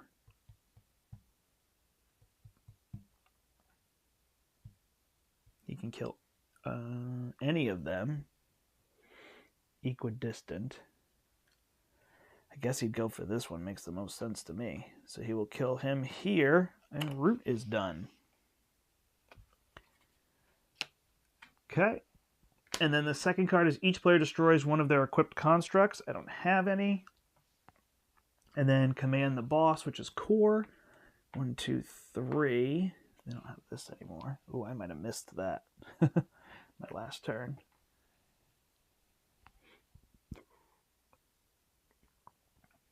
And then command Prime, who's sitting on his, so he gets 2 points. All right, 1, 2, 3, 4. So then they get 2, 4 points again. Oh, look at that. They're at 18, so that's a pretty even matchup, even though I felt confident. All right, Ulan's Fist is going to give me plus. So she'll move up to here. She takes 5 damage, but she defeats this guy, so he's out. Oh, no. That's silly. She's going to move here and attack him from here, knock him out, and get 2 points. That was silly. Silliness. All right. And I'm at 20. And then I have 4 to purchase with. So my 4 could purchase this one for getting rid of constructs. This one for ready one of your exhausted champions. That's not very good. And this one for give a champion ranged. We'll do that in general. So we'll take that one. Starting to rain out there. Pretty heavy. All right, 3, 4, 5, 2 more. So we'll see what we got here. Ooh, lots of different cards. We could activate that. Oh, I forgot. I could have attacked him.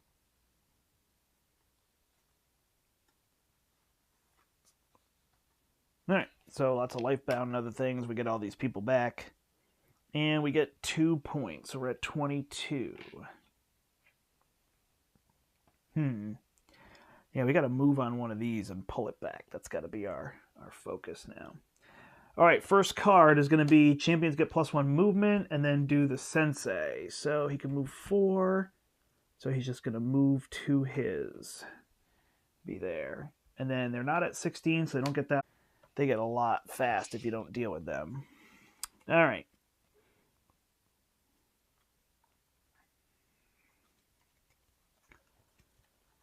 So we've got this one under control. Movement is where we're having an issue.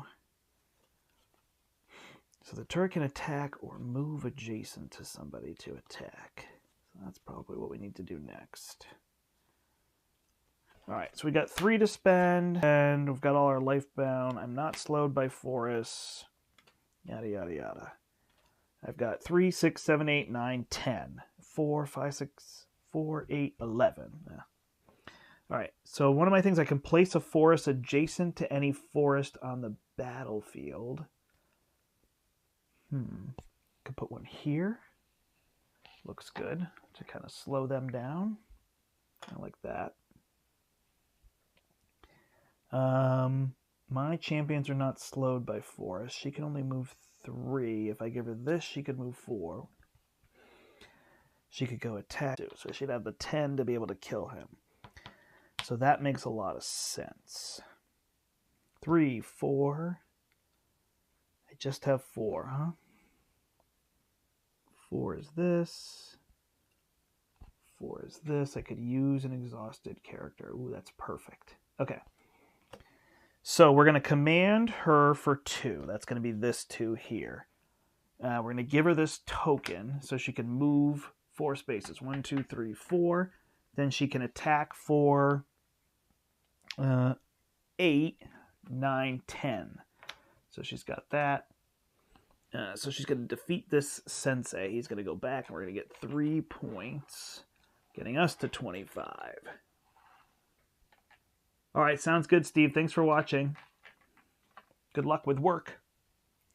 Then I am going to purchase this with my 4 to ready her, and then I'm going to spend 2 more to move her again, go get this treasure, and attack this guy, so he's done. So we can take that one. Now I've got 6 left to command with, so I'm going to do the Fly Trap Witch and that. And I can move the turret adjacent to somebody. All right, so he can move 3. He'll just move there. And she can move 3. She's not slowed by force. So we're going to move her all the way up here. That's going to be that. Ooh, I used that so effectively. And then this turret can go adjacent. Do I want it up here?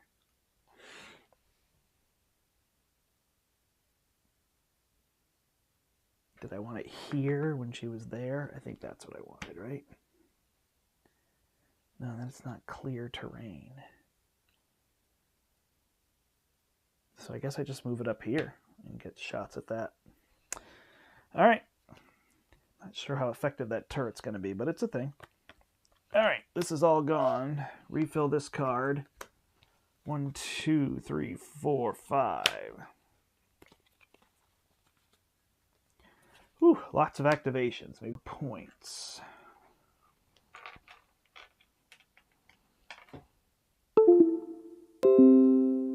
Hold on.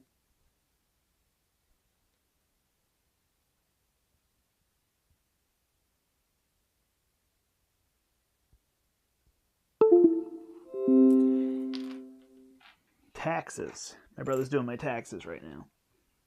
All right, so that's 29 to 28. It's a nail biter. Okay, what do we got for next turn? Do we want to look at that and see? Oh yeah, lots of activations. Champion gets +4, so she's going to be a star. Oh, I played no void last turn, right? Okay. All right, one more turn without them doing everything. Each player banishes the top card of their deck. It is an apprentice. We'll be okay.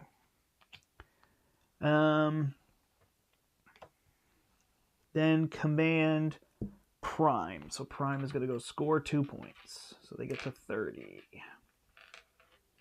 Is this a race to 40? We could be in trouble, huh? It is to 40. Wow. Nail biter. Each player banishes a random card from their hand. Oh no, my hand is very good.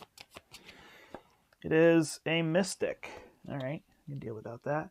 Then command Core, who's going to move 3. 1, 2, 3. Slowed him down. Then they just get 2 points. Oh, hold on. That's the first card. Then they go again. Equip a construct from the center. Construct. Nope, that's an enemy. There aren't any. And then command the Hedron Smithy, who's going to move towards the moon. Oh, here. Okay, so he's going to go there. And then defeat each player champion equipped with a construct. Yikes. Really? Harsh. Okay. Now that's sad. She was going to be very good. And then command him, and he's going to go 1, 2, 3. All right, so now I believe they're at 16. 1, 2, 3, 4, 5. Yep. All right, so now flip that over, and they do everything on every card. Ah! So we're at 29. We need to figure out how to get 11 points. We've got 2 coming at us, so we've got our work cut out for us. All right, this one's going to let me banish a card in my hand or discard pile. So we're going to get rid of this apprentice. This goes back in my hand because it has Void Allegiance. So I'm all about this guy now, but he can only move 3. Yeah, it's just not there, huh? So she's got to move up, and then she can attack him for 7. Give a champion +4 this turn. All right. So we'll command her with that, or I could give her this card.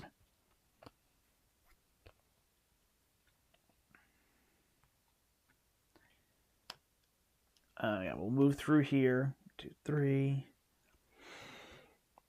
And we will give her the +4. What the heck? We'll just give her... can you attack him for 6? No, it's only that smithy, huh? All right. Well, we'll give that to her then, and she will attack for a whole bunch, kill him, give us 4 more points.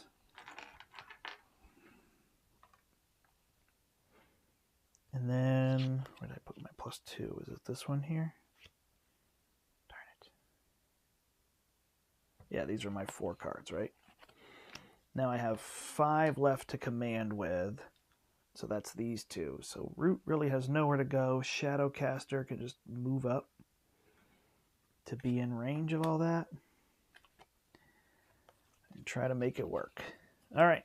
So I get 4 more points, so I can win on my next turn if I can survive. I will survive. He's got 4 movement, huh?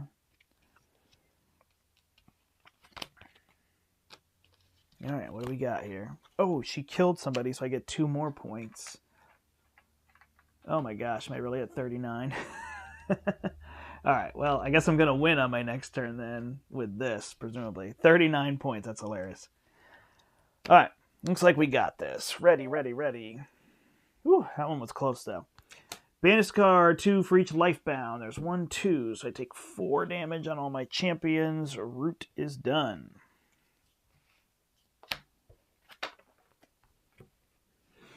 And she would be healed back to full, so she's okay, although she's down. Then command the Arha Sensei, who can move 3. 1, 2, 3, and he'll go over here. All right, they gain Slay, and he's going to go. He's going to go 1, 2, 3 to here, and then discard all movement treasures and command Prime, who actually can come kill him now, right? Because he has 4 movement. 3, 4, and deals 7, and the Shadowcaster is dead.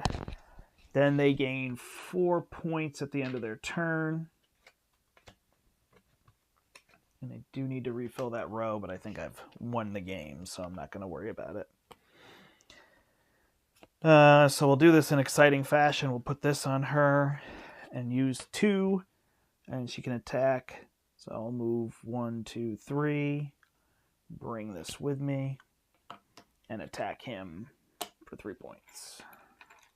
5 points. 3 plus 2. And that's a win. All right. Boy, that seemed like it was going to get really tight there for a little bit. It was so close, but we pulled it out. Okay. As a rule, Diano endeavored to stay as far away from Ferromancers as possible. There was a reason the art was frowned upon in most spellcasting circles. Its practitioners seemed never to use caution. When binding steel to flesh or giving life to the inorganic, they seemed always to ask, could we, but never should we. Today, gods be damned. Avoidance was impossible, as Kor, the most notorious of Ferromancers, had given monstrous life to rocks and dirt and directed it to churn her up in its crystal belly. All right, each player gains a sigil. Sweet. Yeah, that one really felt like my strategy in my deck and making her powerful worked well. This cannon was interesting. All right, she either has +3 attack or replace a card in my starting deck with a Frenzied Cultist from the center deck. Frenzied Cultist. Gain 2, you may command a Cultist for free. Nope, I'm going to give her +3 attack. I've got her kind of built to be killer. So that is what we'll do, and then we will turn to... where do we go? Turn to page 50 to continue. All right, more to read. I think I lied to you before when I said there wasn't as much to read anymore. Illusions destroyed, Dartha limped up the stairs, his walking staff, a broken spear that he'd found on the battlefield, tapped on the stone. His bare feet, slick with blood, made a wet ripping sound with each step toward the swirling portal. His dragon, Loa, had been wounded, dropping Dartha from his back into a festering swamp. Dartha supposed that his adversaries either couldn't find his body or didn't care to look. Either way, he was still alive, and for the love of Vigil, he pressed on, letting the portal pull him through. As Dartha passed through the portal, he felt a fleeting connection with the all-seeing eye, the focal point of all Artha disciplines, a spiritual power drawn from Vigil itself. If the world was indeed destroyed, then how could this connection exist? Dartha wondered. On the other side, only a handful of champions emerged from a circle of portals, perhaps the last champions left alive. Dartha, like the rest of them, had little left to give, but he would give everything to rescue Vigil. Despite the circumstances, he couldn't help but think about that moment of connection with the all-seeing eye.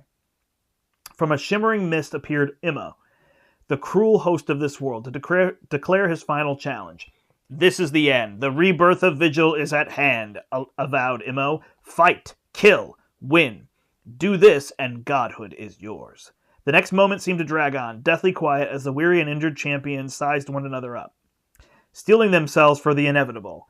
Then, a war cry, and they charged. A tide of killers coalescing into a hurricane of spells, steel, and screams. As words of legend charged at him, Dartha reached out to the all-seeing eye, a last-ditch effort. If the connection he'd felt was real, if the eye still existed, then maybe it would grant him clarity and some solution to this impossible problem. In a flash of insight, Dartha saw beyond the veil that was this world. He saw rivers of blood and oceans of flame, and uttered a name: Xeron. A wave of clarity erupted from the ancient monk, a blast of light washing over the champion, shattering the illusion. Immo, the white-robed entity, stripped of his glamour, stood now as a blood-red devil with twisted horns and a mouthful of crooked teeth, jagged as shattered glass. The world around was a desolate wasteland of fire and dirt, the hellscape known as Diafol, the domain of Samael. This world is a lie, muttered Dartha. The portals that brought us here were real, but Vigil's destruction was an illusion. This is Diafol, and we are Xeron's puppets, sacrifices to his long-dead master, Samael. The devil laughed. Oh, my violent, passionate mortals, you cherish Vigil so much that you would kill each other for the opportunity to save it? Asked Xeron. Fallen though he may be, Samael is a god of love, and you have bled your love for Vigil all across his world. What twisted devotion! To him there is no sacrifice more perfect. As for the last of you, I'll offer you to Samael personally. So we have to choose a plan of attack. Xeron has revealed himself. You must now confront him in combat, but his power is immense. What will your plan of attack be? Dartha, although injured, can aid you in this battle. He has enough remaining energy to disable one of Xeron's power, but which should he disable? The decision is yours. Block his ability to manipulate and deceive the minds of the champions, or disable his power to transform his body into a more monstrous form. So we are going to block his ability to manipulate. So we're going to go to 52. 50 points wins. We're going to have the Earth Tyrant and 3 other random champions. That's where we're going from here. So let's get this reset. All right, she now attacks for 10 and has 7 health. Let me pull this. Pull everything from my deck. Heavy infantry stays. What else stays? The staff. Where's the staff? There it is. Anybody else is? Here's some pretty heavy rains out there. Just so we can see new champions, I'm going to try to pull from champions we haven't used yet. I have to use 2- and 3-star champions. All right, so here's a 2-star, here's a 3-star. Let's try to get somebody of a different one. Raven Siren. There we go. Should technically shuffle them all up, but I just wanted to see some new ones rather than repeat the ones we've already had. 1, 2, 3, 4, 5, 6, 7, 8, 9, 10, 11. All right, back to the old reset. So I think what I'm going to do, let's see, 10 o'clock. I guess I'm okay. Depending on how long this one takes, what I might do is make a second stream and have the second stream be... I can't use this one. Grab another one here, then... Twilight Scout, and Earth Tyrant. And I'll probably have my I'll probably do the finale on its own stream, because I think I'm going to need to take a break after this one, unless this goes short, but I don't picture us going short. So that will probably be the plan for this. But let's wait and see. All right, Spike Vixen.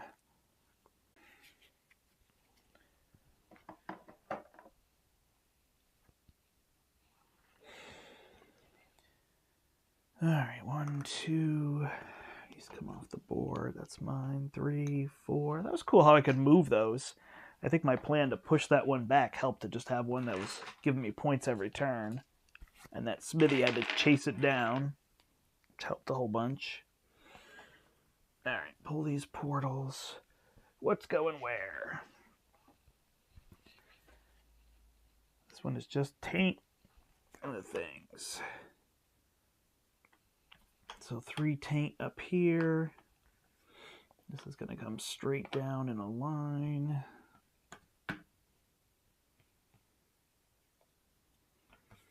This is going to come like this. And I have a portal here. And I have a second portal here. Here. 1, 2, 3. This one goes here. Comes up. Taint right down the center. Looks like this.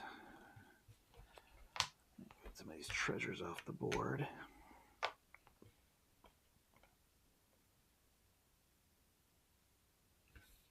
This one might be pushed up like that, huh? With a forest there. And then taint comes across here. 20 forests, so that should be the same.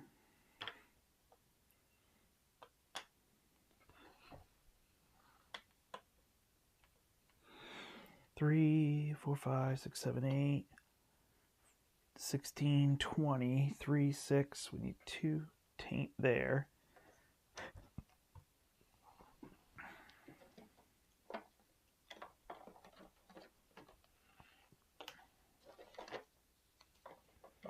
And that gives us 3, 6, 9 taint, which is correct. And then we need these 4. One here, here, pull this.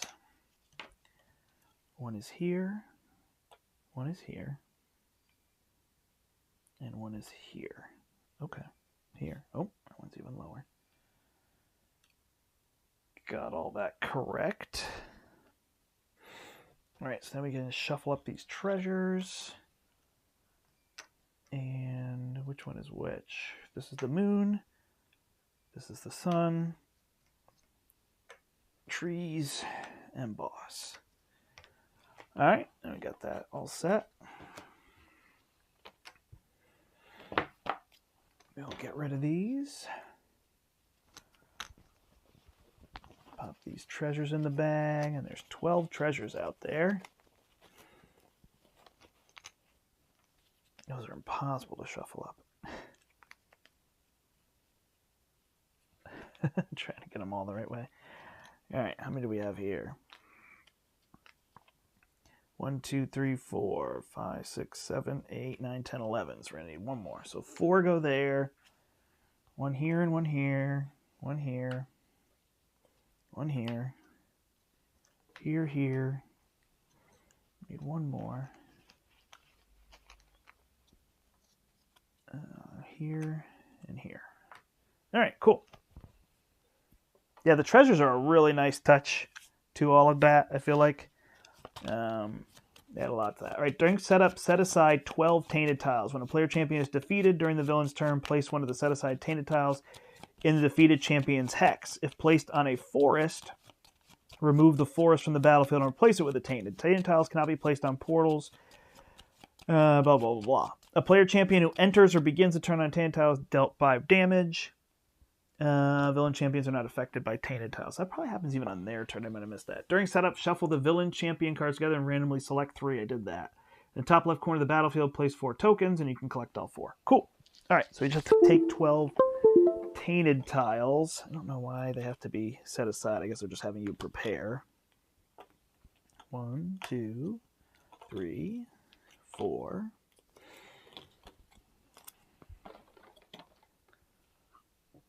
I might not have that many. I have 4. So I need to find them on the back side of these. 5, 6,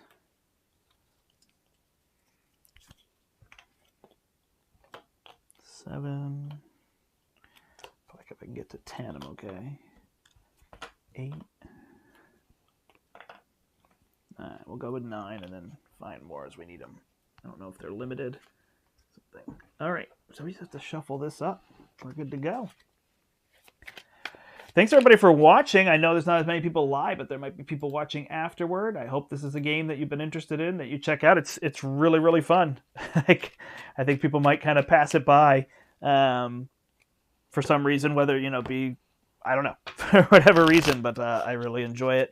And definitely, if you're like, well, it looks neat, but I don't know if there's something I'd play solo. It's not really intended to be played solo. Like, it's really meant to be a team game. I think it works perfectly fine 2v2. What happens is you just take your turn simultaneously in 2v2. So players are on teams, and the teams just take their turns together, and then they share the treasure tokens. And you can obviously team up damage against each other, but you don't share resources or anything like that. It's pretty non-chaos, and that's really what happens in the co-op as well. You flip these cards over to the other side to be able to work with them. All right, does anybody here have an at the start of the game, so I don't miss that? After commanding her, if there are 2 or more void cards, she has ranged, and at 8 she's +4, +1 movement. Earth Tyrant has +1 movement, so he moves 4. Place Earth Tyrant adjacent to the player champion with the highest attack. Attacks that champion. Okay. So he's just going to auto move to me. Cool. These cards go this way. Away we go. Chapter 4. Act 4. 1, 2, 3, 4, 5. All right, we've got 3 and we've got 4. So 4 to purchase with, 3 to act with, and the big to-do is not dying. So these 2 are available for me to get. This one is very much for me to hold, which is probably what I should try to do early. All right, so I've got 4 to purchase with. Ready one of your exhausted champions. Remove constructs. So I think I'll just get this one. Place a forest adjacent to any forest on the battlefield. Man, I need a lot of forests. Is there a forest on the back of this? Where do I want to slow them down?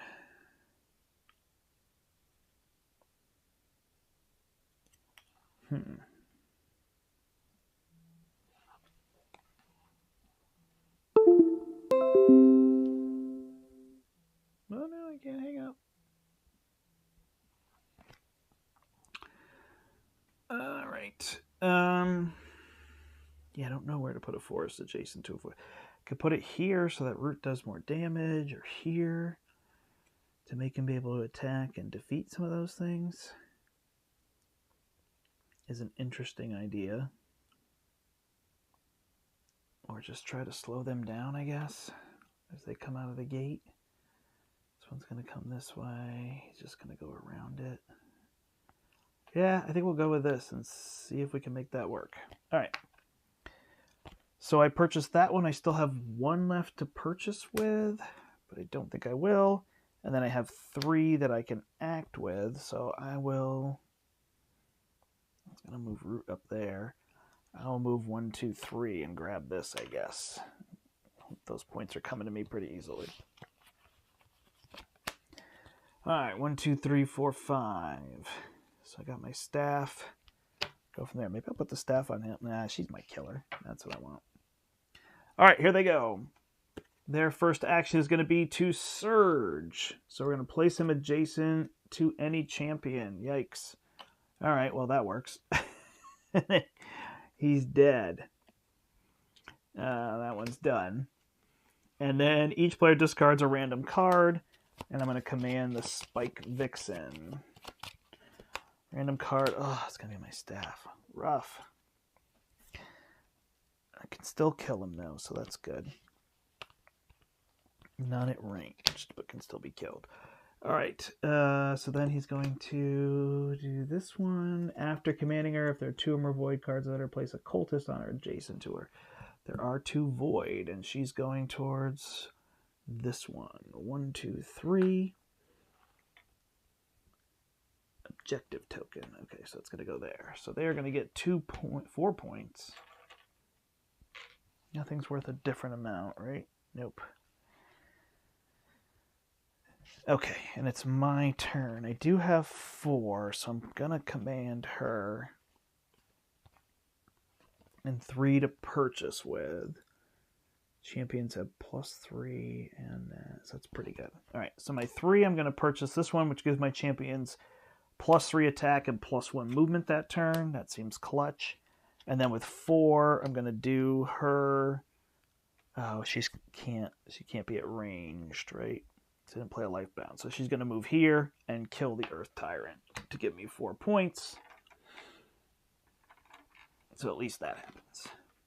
I could use this, but I'll wait. Oh, she gets 2 more points because she gets 2 points for killing. Nice. All right, well, that works out pretty well then.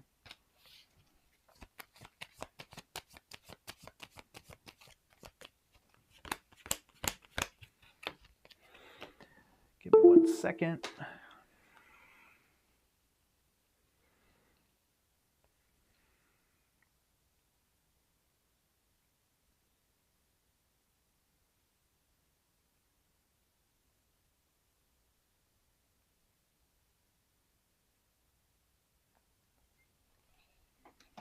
All right.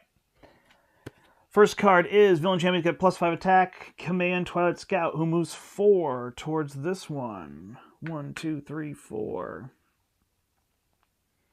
And the moon gets +5, so that is Raven Siren, and +2. She also has ranged. So she can move She can move 5 spaces, but there's nothing to fight. 1, 2, 3, 4, 5. But she'll come down here, and they're going to get another 4 points. Quick game.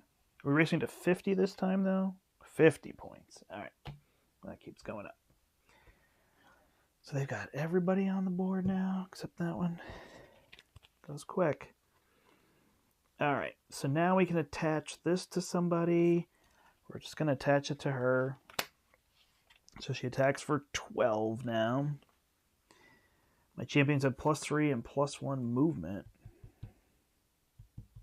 So she could come kill this one. Nope, I don't have enough to activate her. So Root can move 4, though.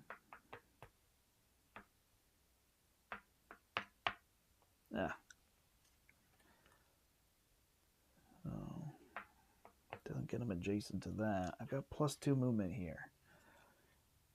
So how much does she have? 7, and he has +3, so we'll do that, I guess. Or anybody, really. It doesn't have to be him, huh? All right, I got 3 to purchase with. So there's this one. Give a champion double attack. Well, there you go. That's easy. +1 movement and double attack. All right. So I have 2 to command with. I could move. There's no reason I can't move her up there, which is, I think, is what I'll do. So she's going to move 1, 2, 3, 4, 5, 6, and she's going to kill Raven Siren. That's going to give me 3 points.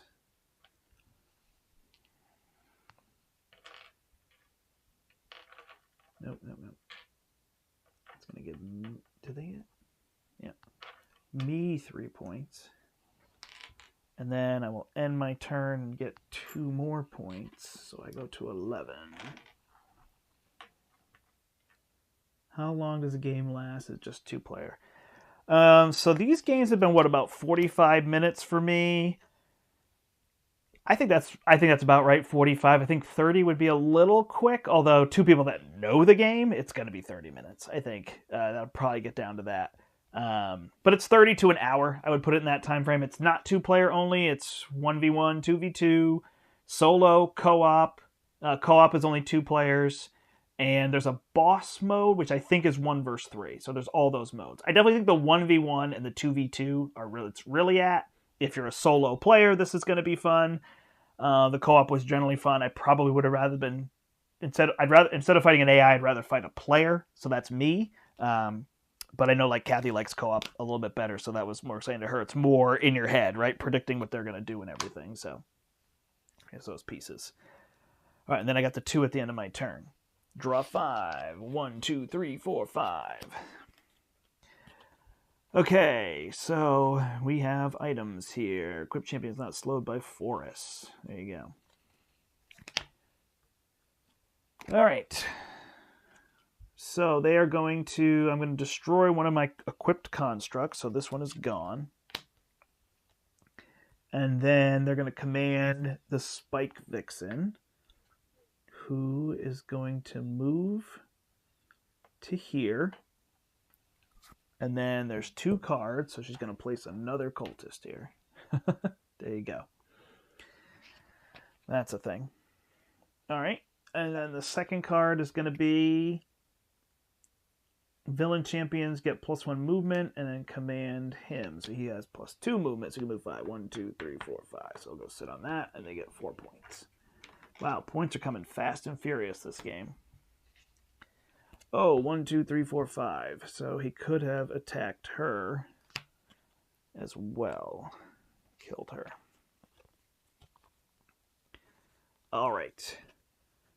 So cannot move there. 1, 2, 3. Unfortunately, 1, 2, 3. She could kill something there. She can't see through the forest.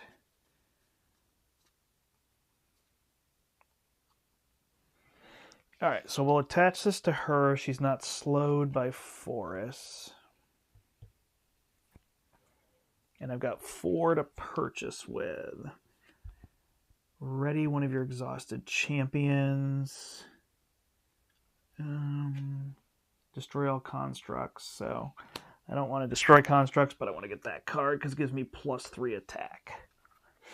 All right, so then I only have 2, so that's got to be root. And so he could go get to this one and get me points, or he could come up here to be able to attack.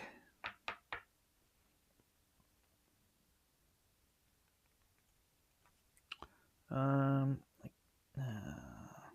like either of those ideas. I'll put him here and get this. So additional defense, and I get 0 points. Ugh, falling behind. 1, 2, 3, 4, 5. Okay. Could be a good turn. Oh, she slays. She draws a card. I got to be doing more with her. I gotta stick to the plan. I'm trying to be all fancy. All right. Each player destroys one of their equipped constructs. Dang it. Command the boss. So he's going to move up here and attack him. He attacks for 10. So even with this, I am dead. Yeah, all that chaos. That was just silliness. Just get the points. All right, and then place a cultist on or adjacent to the moon hex and surge. So when I surge, he is going to move here and kill her. Attack her for 10, and then I give her +4, and she lives. So I'm good. Yep. Okay. These are gone. Is there now 8? 1, 2, 3, 4, 5, 6, 7, 8. Yep, and they gain 4 points, so they're at 16. Oh, man. My fail forward thing be tricky. Okay. So we'll put this on her. She should be readied.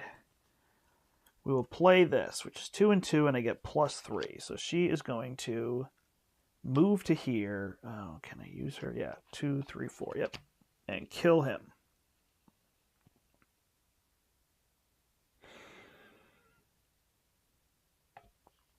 She can even move to... Yeah, there's fine. Nope. Here, because then she can get to there if I need to. He's dead, and I get 6 points for killing him. Plus I draw a card. Plus I get 2 additional to spend. There we go. So I have 1, 2, 3, 4, 5, 6, 7 to spend. Hello. So I could get this champion. I can command him twice each turn before he's exhausted.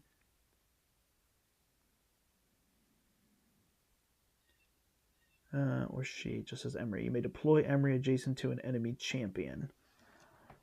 Woo! Wow. Okay, so that could be good. Or this one, give a champion +6 attack, +2 movement, and slay gain a trip. Well, hello. All right, so that one's going to go there, and then this one gives the champion +1, and I can switch it out for another card. That'll be good. All right, so now we got all that, and we spent our command points, and I've got 1 command point left over. 1, 2, 3, 4, 5. 2 more points gives me 19 points to work with. 1, 2, 3, 4, 5. All right. Now we could try to use Naka next turn, see what we can do. First card is Villain Champion's got +1 movement and commands Spike Vixen. So she's next to her thing, so she gets 2. Stays there, and then when she activates, we put another cultist. My goodness.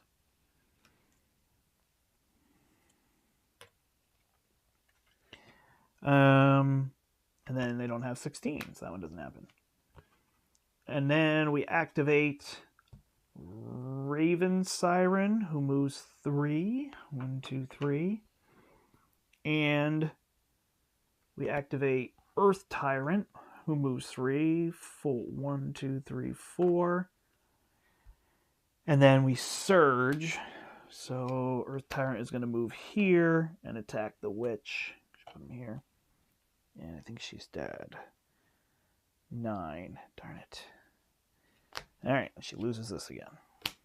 Man. And then they gain 6. They're at 24. Slowing down here.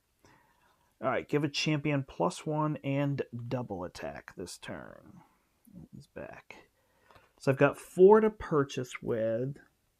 So ready one of yours. So I could use Naka twice. Which could be somewhat good. She's going to attack for 5 and gain double attack. So she could move here and then kill both of those.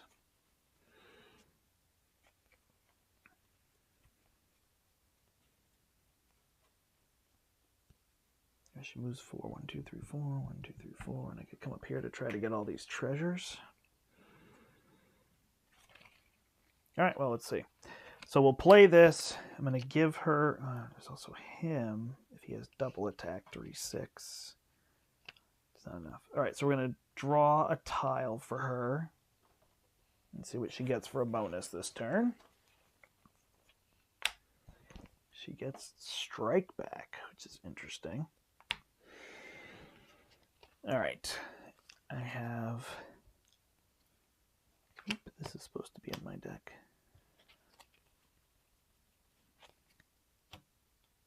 Probably was supposed to get shuffled through.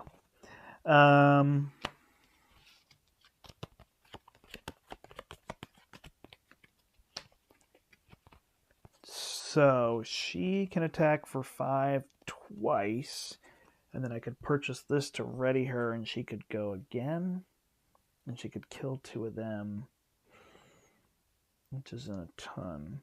Or both of them can go. She can get double attack. He can go kill that cultist. That makes sense. So Shadowcaster will come here, get this, kill this cultist to get rid of that. And then Naka will move 1, 2, 3. She can move 4. Do I want that or do I want the points? I want the points. She will kill the Earth Tyrant because she attacks him twice, which is 10. Or I could just have her be the one who goes again, right? Yeah, that'll work out fine. I'll come over here and get this when I kill him. And then I'll purchase this. Oh, no, she can't go again. She can't go again. She can't go again. Oops, I didn't know that was there. That doesn't help if I ready that. So, banish a card you've played this turn. So we'll get rid of that. And then we will purchase a Mystic to try to get some of these cards. All right, and we kill him, we get 4. And then we get another 2. And we're at 25. All right, so we're getting there. Earth Tyrant puts himself in harm's way. So she has auto attack back. Assume I can't strike twice. You're just going to get those points there. We're going to keep them from the other points if we can.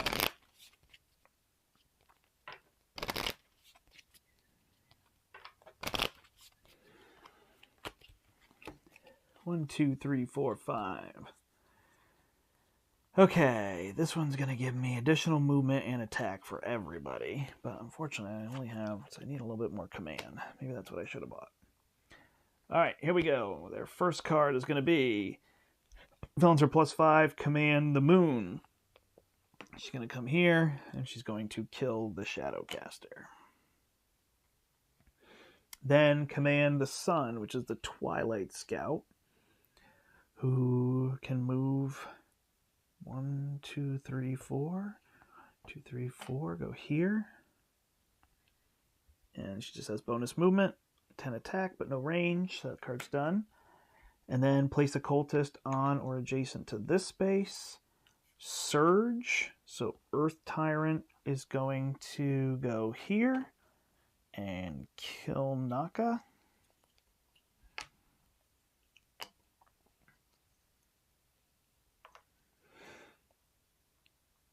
And then each player discards a random card, and then we command him again. And he will move here. It's a little weird, but it happens. So they get 4 and go to 28. Going to 50. All right. My champions have +3 attack and +1 movement. I've got a 2. So it basically comes down to her. Oh, I can't shoot through the forest. So she can go here, right? Kill him. And then I've got 2 to work with. So it's just going to be her. He has 4. I don't have a plus movement card, so.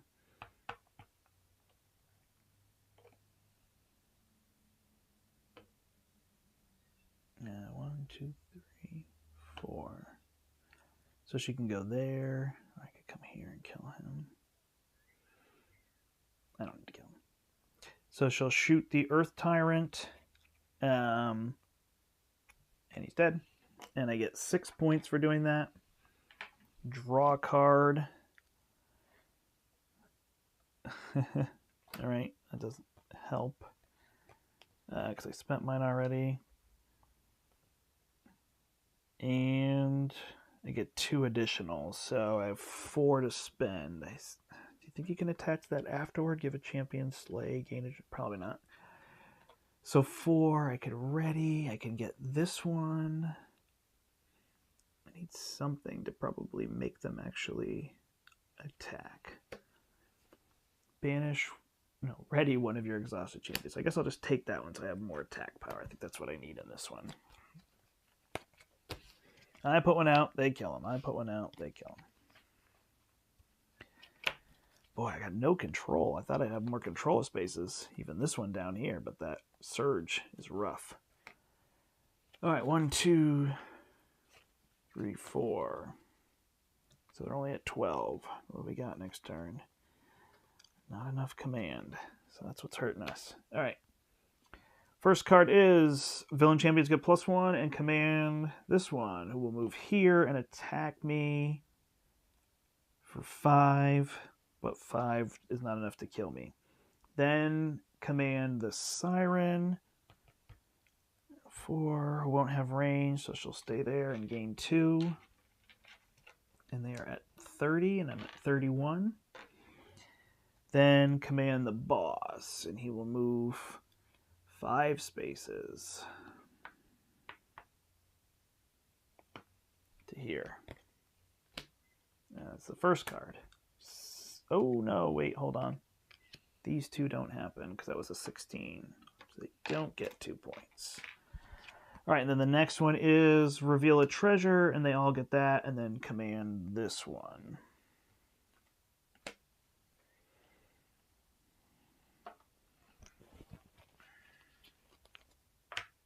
Ooh, they all have attack back.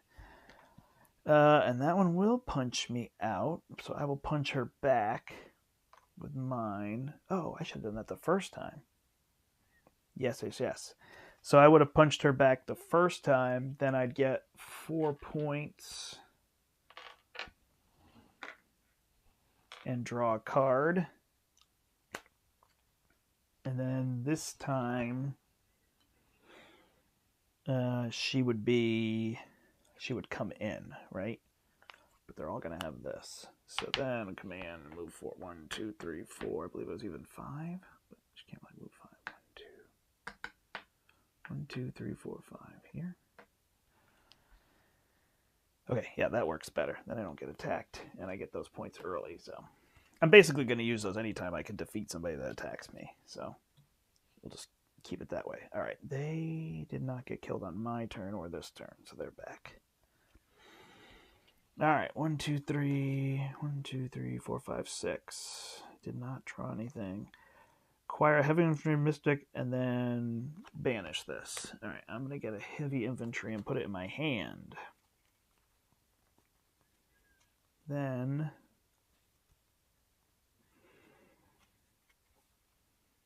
I have 1, 2, 3, 4, 5. 5 to purchase with. This Earth Tyrant can't come out because it's already a part of their board. So command a champion for free. Your mechanic champions have +5. If you have an equipped champion, draw a card. Command a champion for free. Your void champions have +5. That could help here, right? Yes, yes. Okay. So we'll do this one.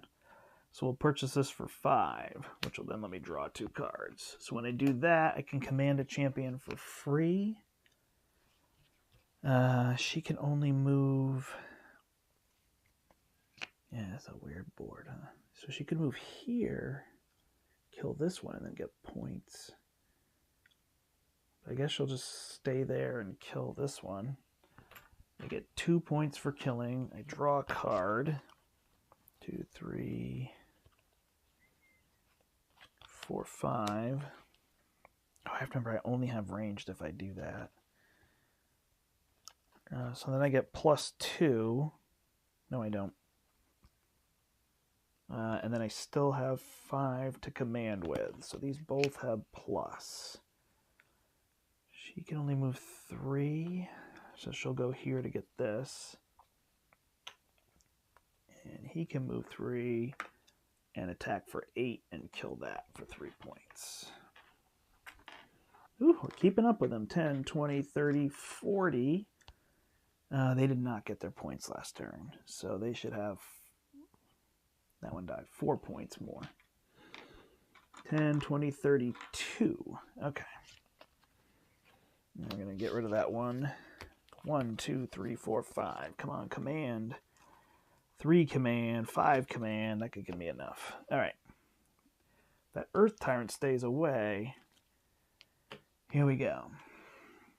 Each player discards a card at random, then command the moon. At least I have 2 that give me command points. That double attack could have been amazing, though. For points. All right. The moon is this one who can move 2, 3.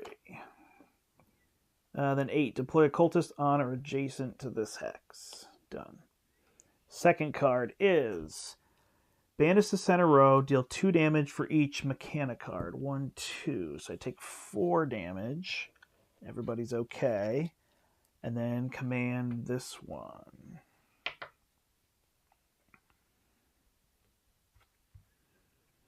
Go moves 4. 1, 2, 3, 4. And she attacks me for 5. And I already took that other damage, so I believe I am dead. Oh, gosh. I forgot all the taint tiles. Okay. I have died here. I have died here. So he would have gone here. Oh my gosh.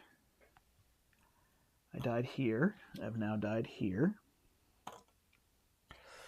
I don't remember where Root died. So I'm just going to have to do this again. I'm sorry, everybody. I don't mean to make those mistakes. do the best we can. All right, so that is defeated. That's gone. She's out. She doesn't have anything attached, so we're okay. That's a second card. All right, so now they're at 16. And they get 2, 4, 6 points. And that puts them at 10, 20, 38 out of 40. I'm at 40. I don't think I can score 10 points this turn. But, oh, I can't even command those two, huh? Command a champion for free would be big right now. Equip champion has attack back. Give a champion ranged.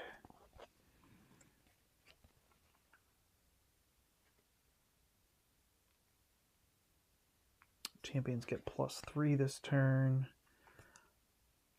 Not slowed by forests. All right, I can get 4 points.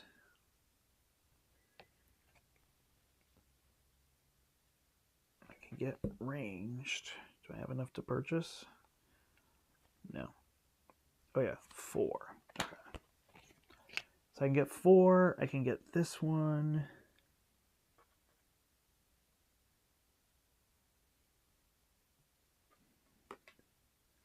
Anybody have? Command a champion for free is 5. I don't think I have it, right? If I played this,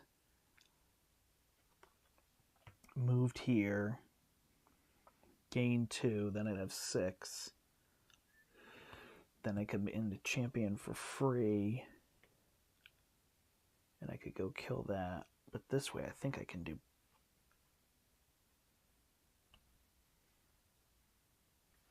Hold on.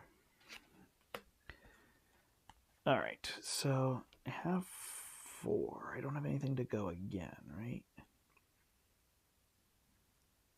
Because it's not a matter of damage.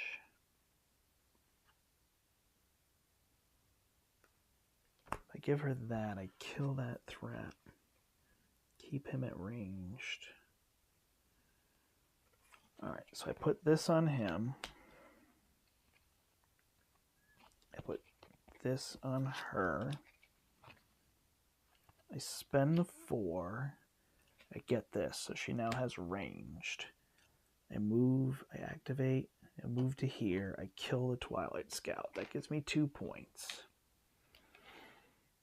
+3. I don't have a way to activate him because I have 2 on that, so that's 4 total. But I can still do root, right? Could then come here to deal with that. Or here to deal with that. So I'll put him here and try to get up there. All right, and then I get 2 points at the end of my turn, and maybe I can win next turn? I don't know.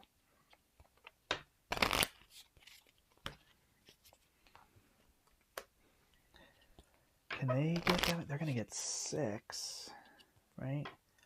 So if they score all honor shrines, they will defeat me. That would be the negative. So that's where I could have taken that one to slow them down. 1, 2, 3, 4, 5. So actually, now that I think about it, I think the other way was smarter. So we'll see what happens. Treasure, surge, then surge again. Oh my gosh. Okay. Reveal a treasure from the bag and give all champions that bonus. They have bonus movement. Then command him. He can move 5. 1, 2, 3, 4, 5. Then surge. So he will attack Naka. She doesn't have a counter. So she's dead. This is gone, which means there's a taint tile here. She's back. Then surge again. She's going to come attack one of these two. Him. He's dead. Oh my gosh. Okay. Then command this one Who's going to move 5? 1, 2, 3, 4, 5. Then command green, which is Raven, who will move here. Oh, nope. Spike Vixen, who will score. 10, 20, 30, 5, 40. And place another cultist.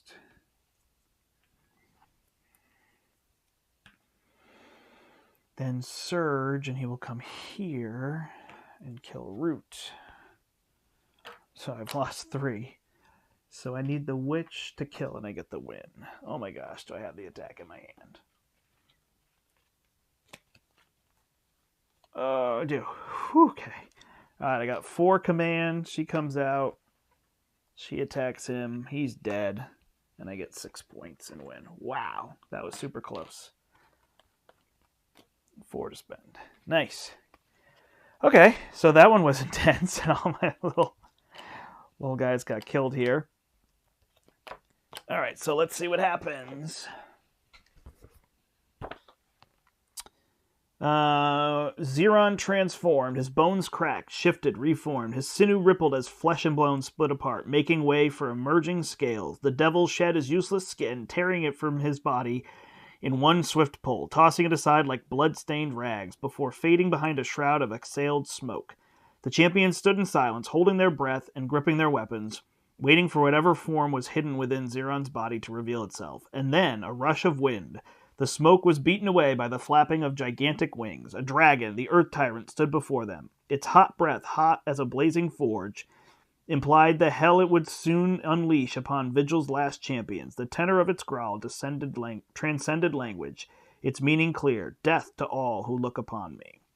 So I gain a new sigil, and I go to page 56 for the final story, Act 5.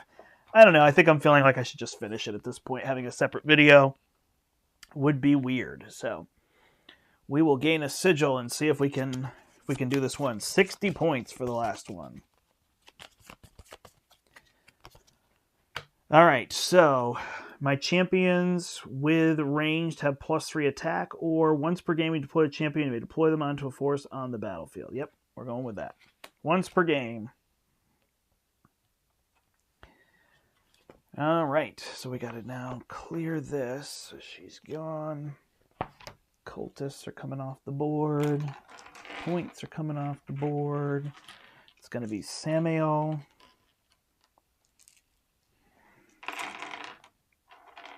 Guess I was supposed to read this first. I always thought that was the last thing, but I've been reading that in the wrong spot. All right. These are out.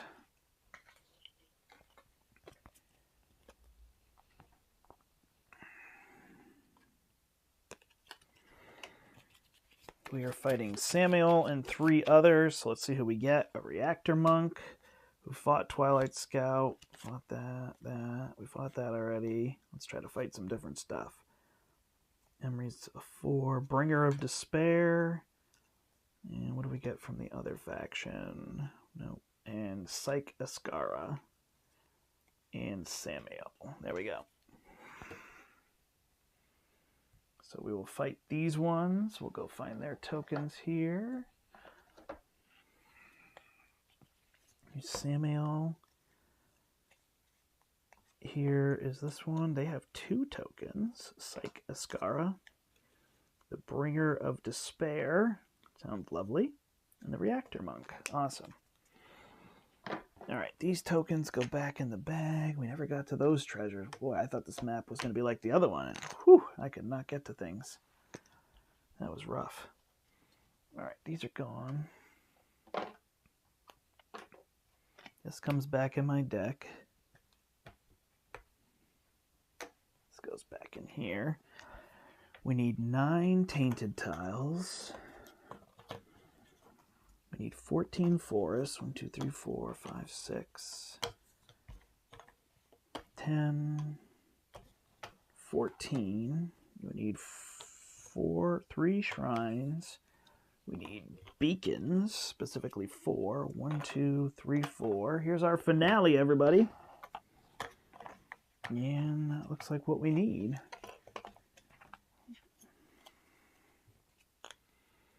All right, So we got that cleared. So now this goes here in the center. These beacons go 3 from the top. Here and here. I am here and here as I was. These shrines go center, here, and here. Yep. Forests go here, here, and here. Oh, something's off.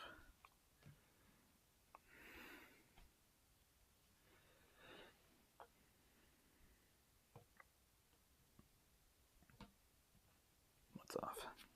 1, 2, 3, 4. This is a forest. Ooh, I can't see that. All right, then 1, 2, 3, 4, 5 are forests. 1 here, 1 here, 1 here, 1 here. Nice and symmetrical. All right, 2 go here, here, 2 here, 1 here, 1 here, 1 here, 1 here. Nice. All right, so we got that set. Then we put double. Where are those tokens? Oh, here they are. All right, these 2 go in the middle.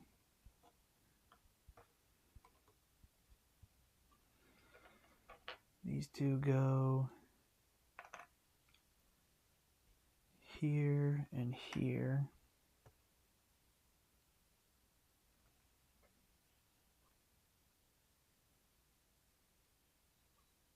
I think we're good. All right, so now we just got to reset our deck here. Once per game, I can go in the forest. 2, 3, 4, 5, 6, 7, 8, 9, 10, 11. So these cards are gone. All right, this is first to 60 points. Gotta put these treasures out that I almost forgot. 11 treasures. I see it, I'm gonna put it back in the bag. 2, 3, 4, 5.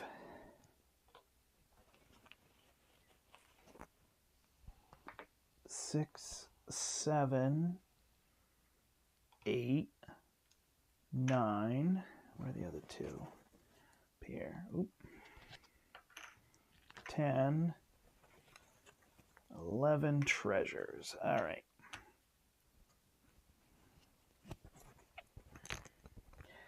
Samuel is resurrected, hissed Xeron as the champions cut him down. You're too late. As life faded from the old devil, his body convulsed, legs kicking, arms flailing. The champions who defeated Xeron retreated behind their shields or natural defenses. There were eruptions of fire from the wounds on Xeron's ruined body, flames growing hotter and larger until the devil burst, scrapped of its host burning away in the air, turned to ash as the fallen god roused.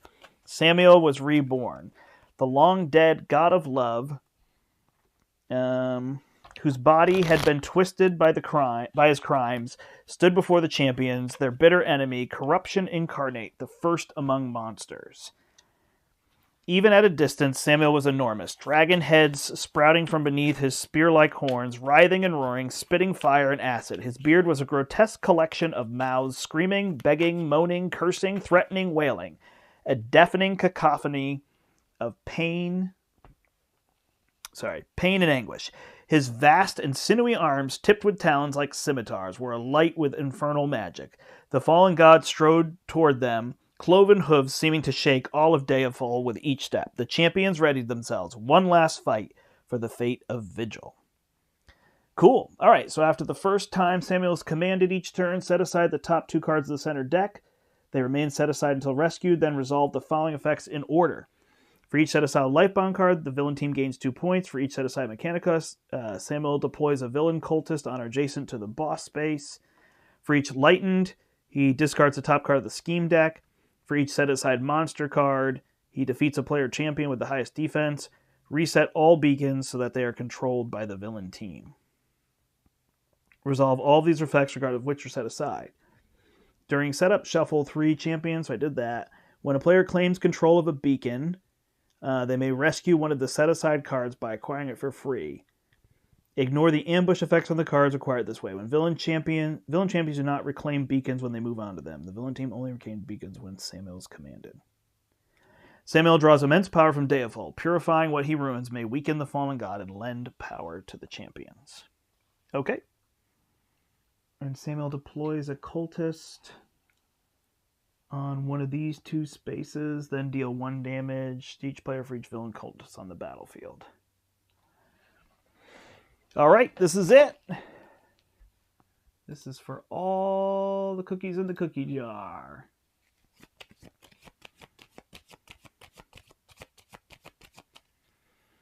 We got our cards, we got our champions, we got our buffs. We got their cards over here. So this Psychoskara, when it deploys, it's just going to move 2 separate figures that I have to deal with. The Reactor Monk is going to reveal the top 5 cards of the center deck. And equip any cards to it. Banish the rest. Those are face up. The Bringer of Despair has +1 movement and deals 2 damage to all player champions when it slays something. Okay, sounds good.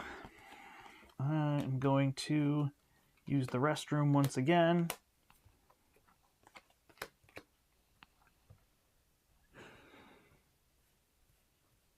And then we'll get this party started.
All right, everybody, here we go.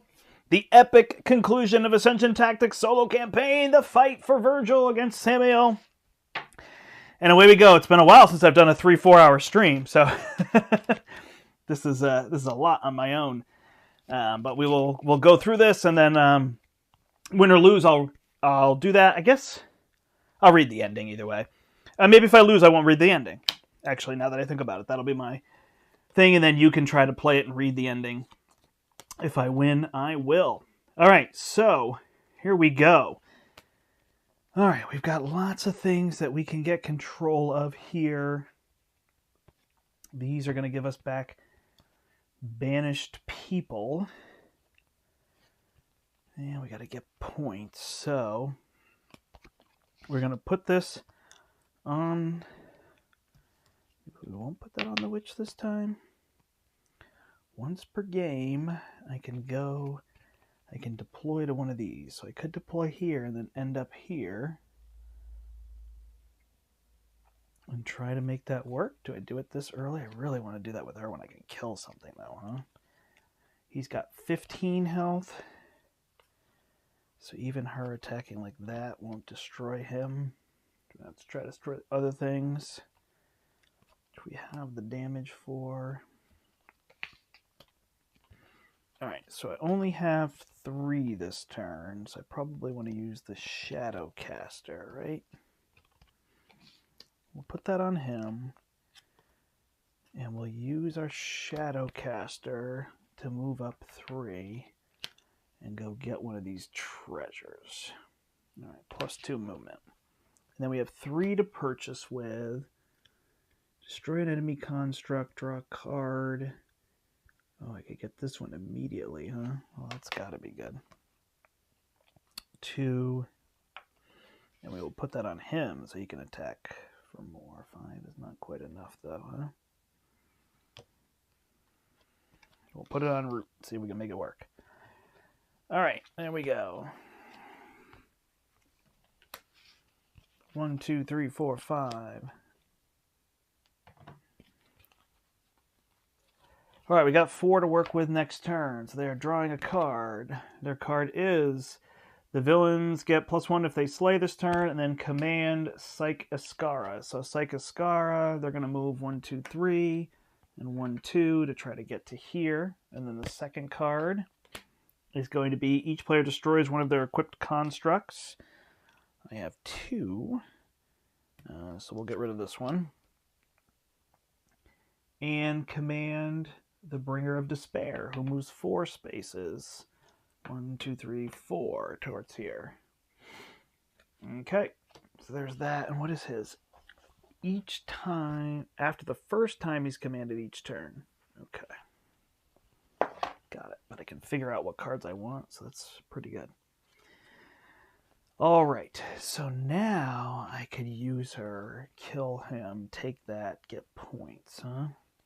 Or I can use 2 of them. I don't have additional movement if I use these 2. I don't get anywhere, so that might be my best move. All right, so I'm going to use my once per game ability. I'm going to command her. I'm going to put her here and then move her up. Oh, no. She'd have to be next to him. Oh, well, I'll do it anyway. Move him here, kill this. When I kill this, I get 5 points, and I draw a card. So now I have 5 to spend. So I could give her... Oh, I could have given her range. Look at that. I'll buy that card previously to give her range. So I only had to move her to here. Get this +2 movement. And then for 1 that I have left, I could purchase this card. Contracts at +1 movement. Sure. All right, we'll try that out. There's an interesting construct. And that will be that turn. And then I get 2 more points for defeating that. 1, 2, 3, 4, 5.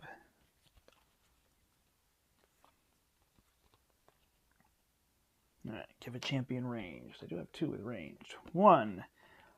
Fires of War. Villain champions get +5 attack, and then command the Reactor Monk. So he can move 3, and he's trying to go towards this. 1, 2, 3.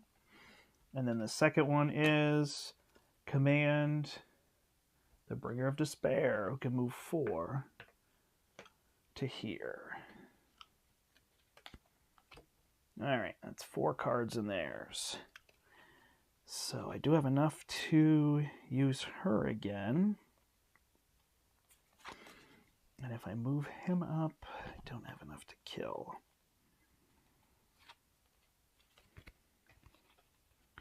If I give him the +2. He already has ranged. So we play this card to get 2. We're going to give that to somebody else for ranged. But for now, we're going to have her activate. She has range, so we'll move here, kill him again. He dies. We get 5 more. We draw a card. Then we have 3 left. Nope, we only have 1 left to activate with, so it doesn't matter who I give that to. So we got 3 to purchase with, and we can put this on somebody. I guess I'll put it on him since he's here. Other option is... So 3 over here. You may banish a card you played this turn. Destroy an enemy construct. I like this one. Banish a card you played this turn. So that will be gone. Alright, and we gain 2 more. Look at us. We're up to 14, and they don't have any yet. But easier said than done. Got to go to 60. 1, 2, 3, 4, 5. Nothing to command, so this will be a tricky turn. Alright. They are going to draw. First one is, each player destroys one of their equipped constructs. So we'll destroy this one. Then command Samuel. So he's going to move 3. 1, 2, 3. After he commands, we set aside the top 2 as captives. They're both life-bound. So life-bound is going to give him points.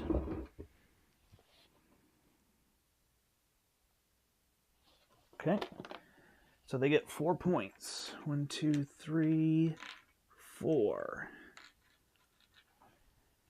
Then the next card is going to be command them, and they get +5 and +2 movement. All right. So this one's going to come here.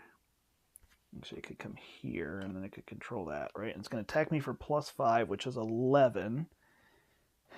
Nothing I can do. So I am dead.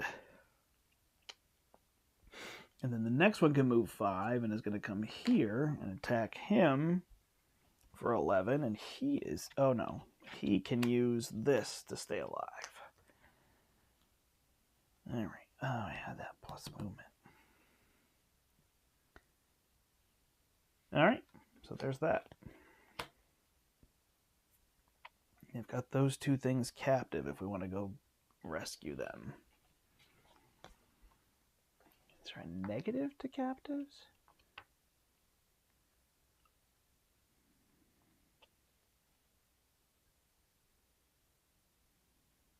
Okay. Interesting. All right, did I draw my hand? I did. I have 5, so I only have 2 to command, which is her. I can bring her up. I don't know enough, so I have him for 5. He could come here.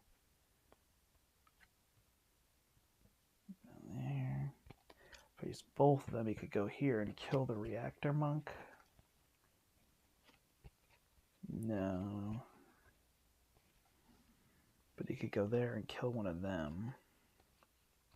Oh, they get 2 points at the end as well. Go to 6. Alright, so I have 5 to purchase with. There's this construct. When it's equipped, I can block all damage. That's pretty darn good. Destroy an enemy construct. Or I could go get these items over here, which are pretty good too. Alright, so I've got 5. I've got 2 to work with. So I could go get this. Oh, I could go get this one, right? Oh, but then he can't deal double damage. 1, 2, 3, 4, 5, 6, 7. I could do that. Get both of these up. Go through here. Step to here. Pull this beacon. Reset the beacon. Putting a beacon token on it. Okay, so I've used this one. And I can take one of these cards. So this one... gives me 2 command and 2. This one gives me a construct I can attach, so we'll try that. And then I can attack one of these, so I'll attack this one and destroy it and get 2 points. Go to 16. It's not bad. All right.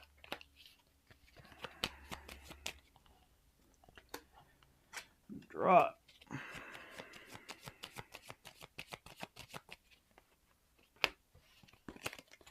2, 3, 4, 5. We got lots we can command with. We got bonus movement.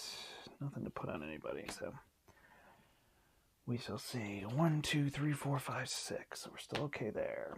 First one is each player discards a random card. Ugh, I hate that. Okay, that's my plus movement.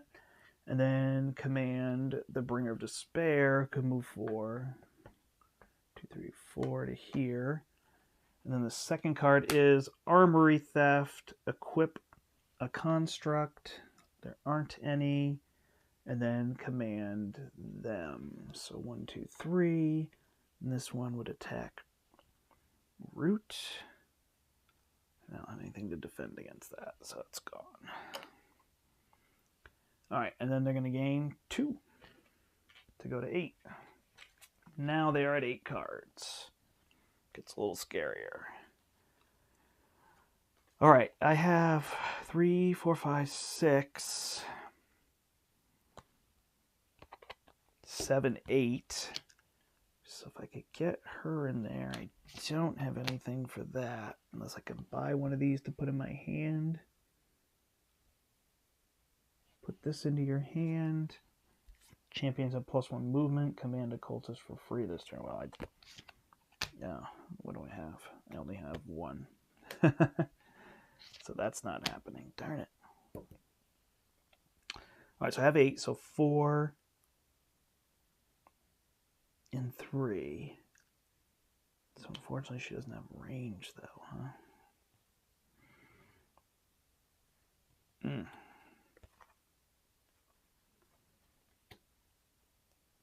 So he can go. He has ranged, but he only has 5 attack.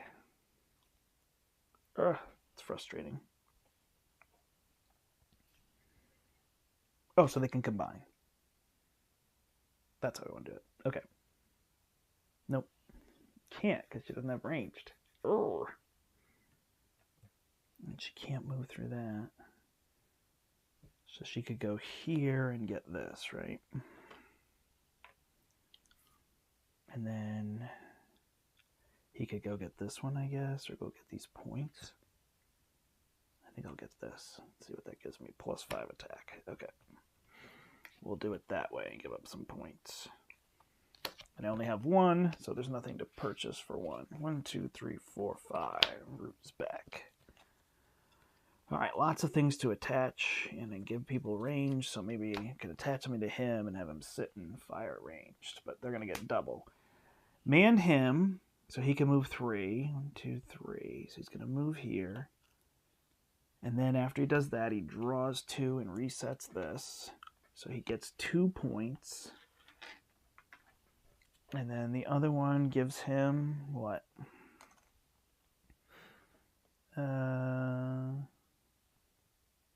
Enlightened card. He discards the top card of the scheme deck, so now they're at more. Then he's going to surge, which is going to deploy a cultist on this space and on this space, and then deal 1 damage to us for each cultist. Okay. All right, then deploy a cultist on or adjacent to this hex. We'll put it there. And then the second card is command the Bringer of Despair, who moves 4, can attack me for 8. Okay, so that'll come there. I'll play this. I still die, but I hit him back. So he's dead. I get 5 points and draw a card. Then he surges. Deals 2 damage to all player champions. So he dealt me 2 and 2. Still good. When he surges, he's going to place cultists. Oh my gosh, again. So 1 here. And another one over here. And then deal 5 damage. So now this guy's taken 2 plus 2 plus 5. So now he's dead. Ugh. And then deploy a cultist honor adjacent to the middle hex. And then they get 6 points. All right, back in the game. Man, so I got to use these others 2 effectively. That was 2 cards. Okay, so dealt damage. You can destroy this to protect them. Gains 2. So this one will give him ranged. If I stand here, I can deal a lot of damage to him. So we will put these 2 on root. We'll play this so that root deals double damage.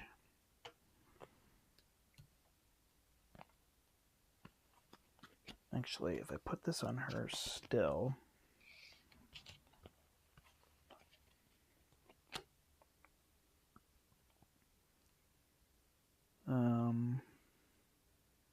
then I could spend this one. Maybe do it the other way. I'll give her this one. He can live. So then he's going to deal 20 damage because he's in the forest. He will kill him to get 5 points.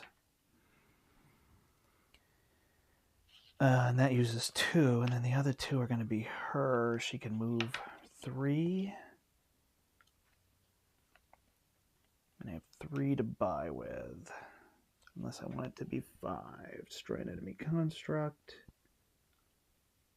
3 is fine because I want this card. And she's going to move 3 spaces. Where is she going? Over here for the double attack. Maybe here. Will work. Alright. That's going to end that. She's going to ready. Everybody's going to ready.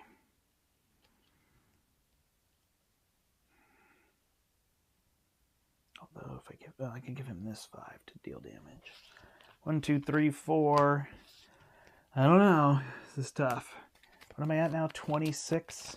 I'm at 16, but they get 6 every turn because of all those. Gotta clean up those cultists. All right, got the armor, so she can move up through the forest, which helps a little bit. First card is Banish to center row. 2 damage for each enlightened. 2, 4, 6. Ouch. So he will discard this card to live. She will die.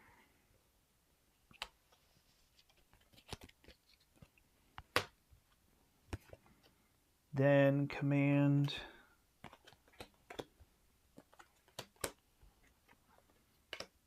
these ones. We'll move here. That one's already there, so gains 2. Second card is he gets +2 movement.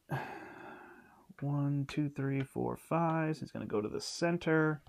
Draw 2. He's going to deal damage. Void is place a tainted tile adjacent to an honor shrine. Okay. And Mechana is deploys a villain cultist. Oh my gosh. I don't think I can deal with that. And then he's going to command again and gain 2 points, but he doesn't do that ability. And then they gain 6 and go to 26, which is where I'm at. All right, this comes fast. So if she adds this, she can move. Oh, he's dead, right? Oh, no, he didn't die. If she adds this, she can move, but she can't attack through them. So I just put him there. Fine. She can use that to get to 15. gosh, but I have to kill all those champions. Or those cultists. Oh, and I can't command her. I don't have command points. 1, 2, 3, 4. Is there a purchase for or command for free? Give a champion ranged. He could deal 10.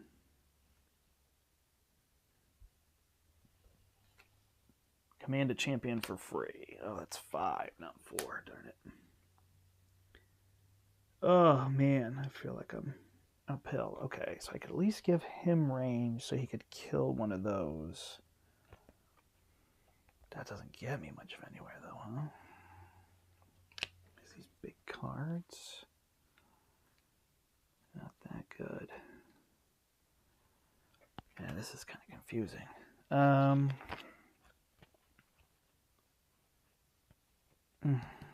can't activate her.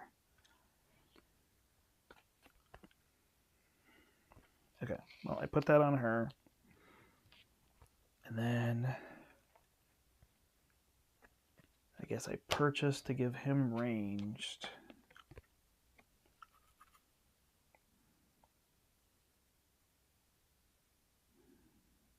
Can't even get control of anything, but he could go kill something over there, huh? Moves there and kills this. Oof, I don't know, everybody. I don't see how I'm going to win this battle. 1, 2, 3, 4, 5. All right, lots to command with, plus for champion, so maybe. 1, 2, 3, 4, 5. All right, first one for them. Banish the center row, deal 2 damage for each Mechana. 1 Mechana, so I take 2. Yeah, I need something that deals damage like that. Then command the Reactor Monk, who's going to go stand here. Then each player banishes the top card of their deck. That's not bad. And command him, so he's going to take 2, and then discard 2, gain 2, and add a taint. Put a taint tile here. And then each player banishes a random card from their hand. Not as good. All right, not a big deal. And then command this one, who's going to go gain 2, and then they gain 6. Oh my gosh, 10, 20, 38. Whew. Okay. I don't have a good strategy for this one.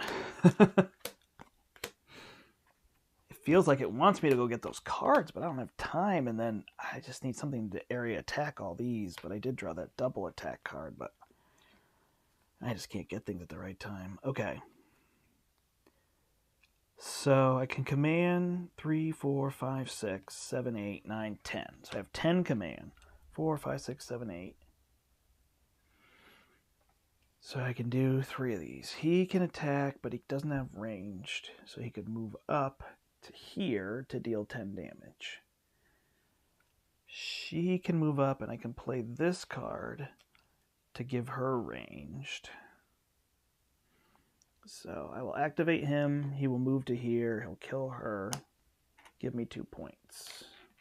It's me at 25.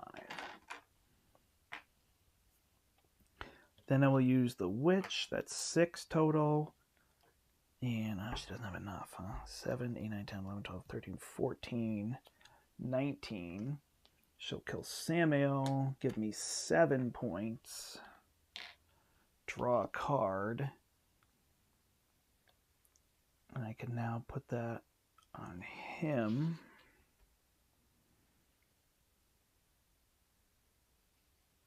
And she gives me 2 when she slays. So I have 2 to purchase with. This could be this one, or put this Pollen Pixie into my hand. So then they can both go. So he can move 1, 2, 3, kill this cultist. And she can move 1, 2, 3, and come over here. All right, well, I got everybody on the board. So that is good. Oh, and somebody can get ranged. So I can kill one of these because of that other card. All right. Okay, that's a turn that gives me a little bit of confidence for some breathing room. 1, 2, 3, 4, 5. I don't get any here, but 10, 20, I'm at 37, and they're at 38, so that's at least respectable. All right, command the Bringer of Despair, who's off the board. He can move 4, 1, 2, 3, 4. 1, 2. So he can't get anywhere, so he'll just come towards the center, then immediately score Honor Shrines. So he gets 6 points, go to 44. They're not at 16, so he doesn't get that one. Whew. Equip a construct from the center row. Oh my gosh. All right, so you can have this one. To this one, and then they go. So you can move 4 and attack for 8. 1, 2. Down here. So he's going to come attack her. And she is dead. Can she punch him back? No. All right. And then they get 6 more points. Go to 50 on the dot. Okay. I'm at 37. They are now triggering everything. So I've got to figure out a way to get 23 points. That's just not going to be possible. But I can give a champion double attack, which will be amazing for her. If I can get... It's 6, 8, 2...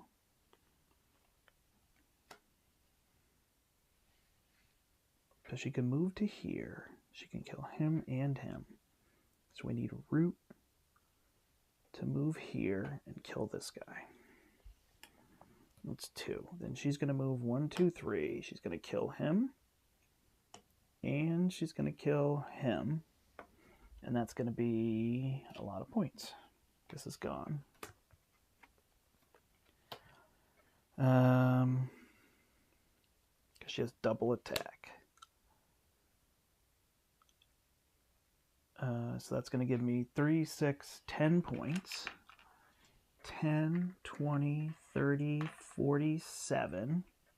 Whew, okay.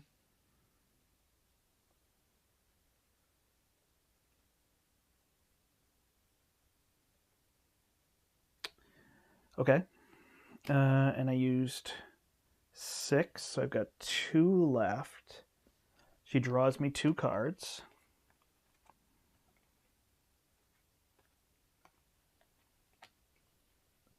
So he can move here, kill this guy. Then I can bring in Cultists. Ah. Because I used that 3, and I've got 2 more for Cultists. So I just need Cultists to go kill Cultists, huh?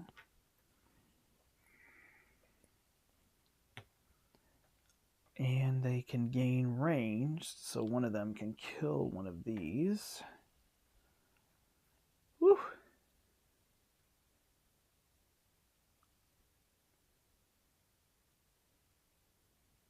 going to keep those points from them, though, huh? And then I get 2, 4, 5, 6 to purchase. Defeat any champion on the battlefield. Boy, do I want that to be out later. Command a champion for free. Put Palm Pixie in your hand. Banish a card you played this turn. Void Allegiance may put this into your hand if you play a Void card. So 3, 6. Banish a card I played this turn. I'm going to laugh if it ends up being had I banished one of them for their points. Okay, well, I am in striking distance, right? 10, 20, 30, 47. I get 0. I need to get 13 next turn. So she needs to live. 1, 2, 3, 4, 5. Do I get command? I got 2 commands. I can only use her. I have an attack back. All right, first one is Surge. So he's going to add here and here and then deal 4 damage to everybody. And we're good. Oh, was she dead? She definitely could have gone instead of one of these, I guess, right? Maybe she was dead. I think she got killed by that reactor monk.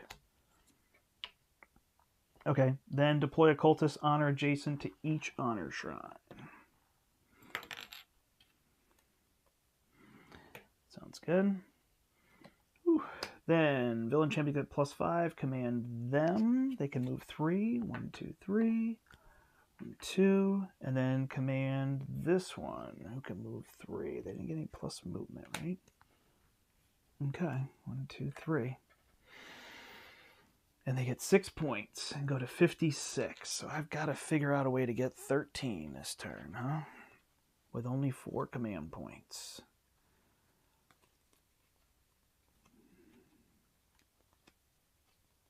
She's got to somehow double. 1, 2, 3. She can get to here. 1, 2, 3 to here. She can kill that and that for 4. Oh, it's just not going to happen. So close. All right, 3. Need that to kill a champion. I can get to 5. Command a cultist for free. Command a champion for free. So that'll work a little bit.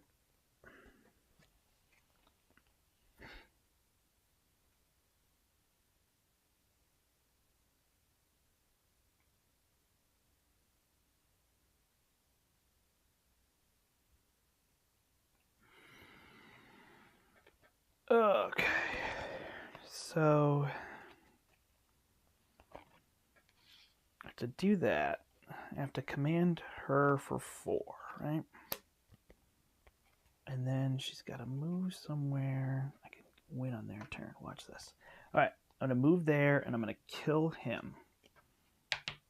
That's going to give me 5 points. Oh my gosh, how many tokens? 5, which puts me at 52. And lets me take this one to command for free. So then he's going to move over here and kill this one. He gets +5. So we'll move him here. Kill this one. That gives me 2 points.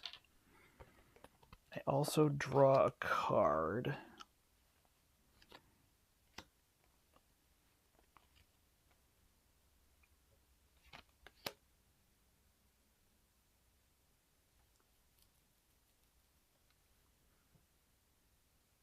What am I at?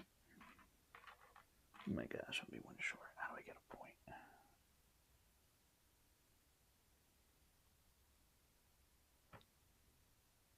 I still no way to do it. I wanted him to come in and attack, and I attack back. I just don't have it. Oh well. We'll hope it's Samuel. Attack him back. Do I have enough? 7, 8, 9, 10, 11, 12, 13, 14. Oh my gosh.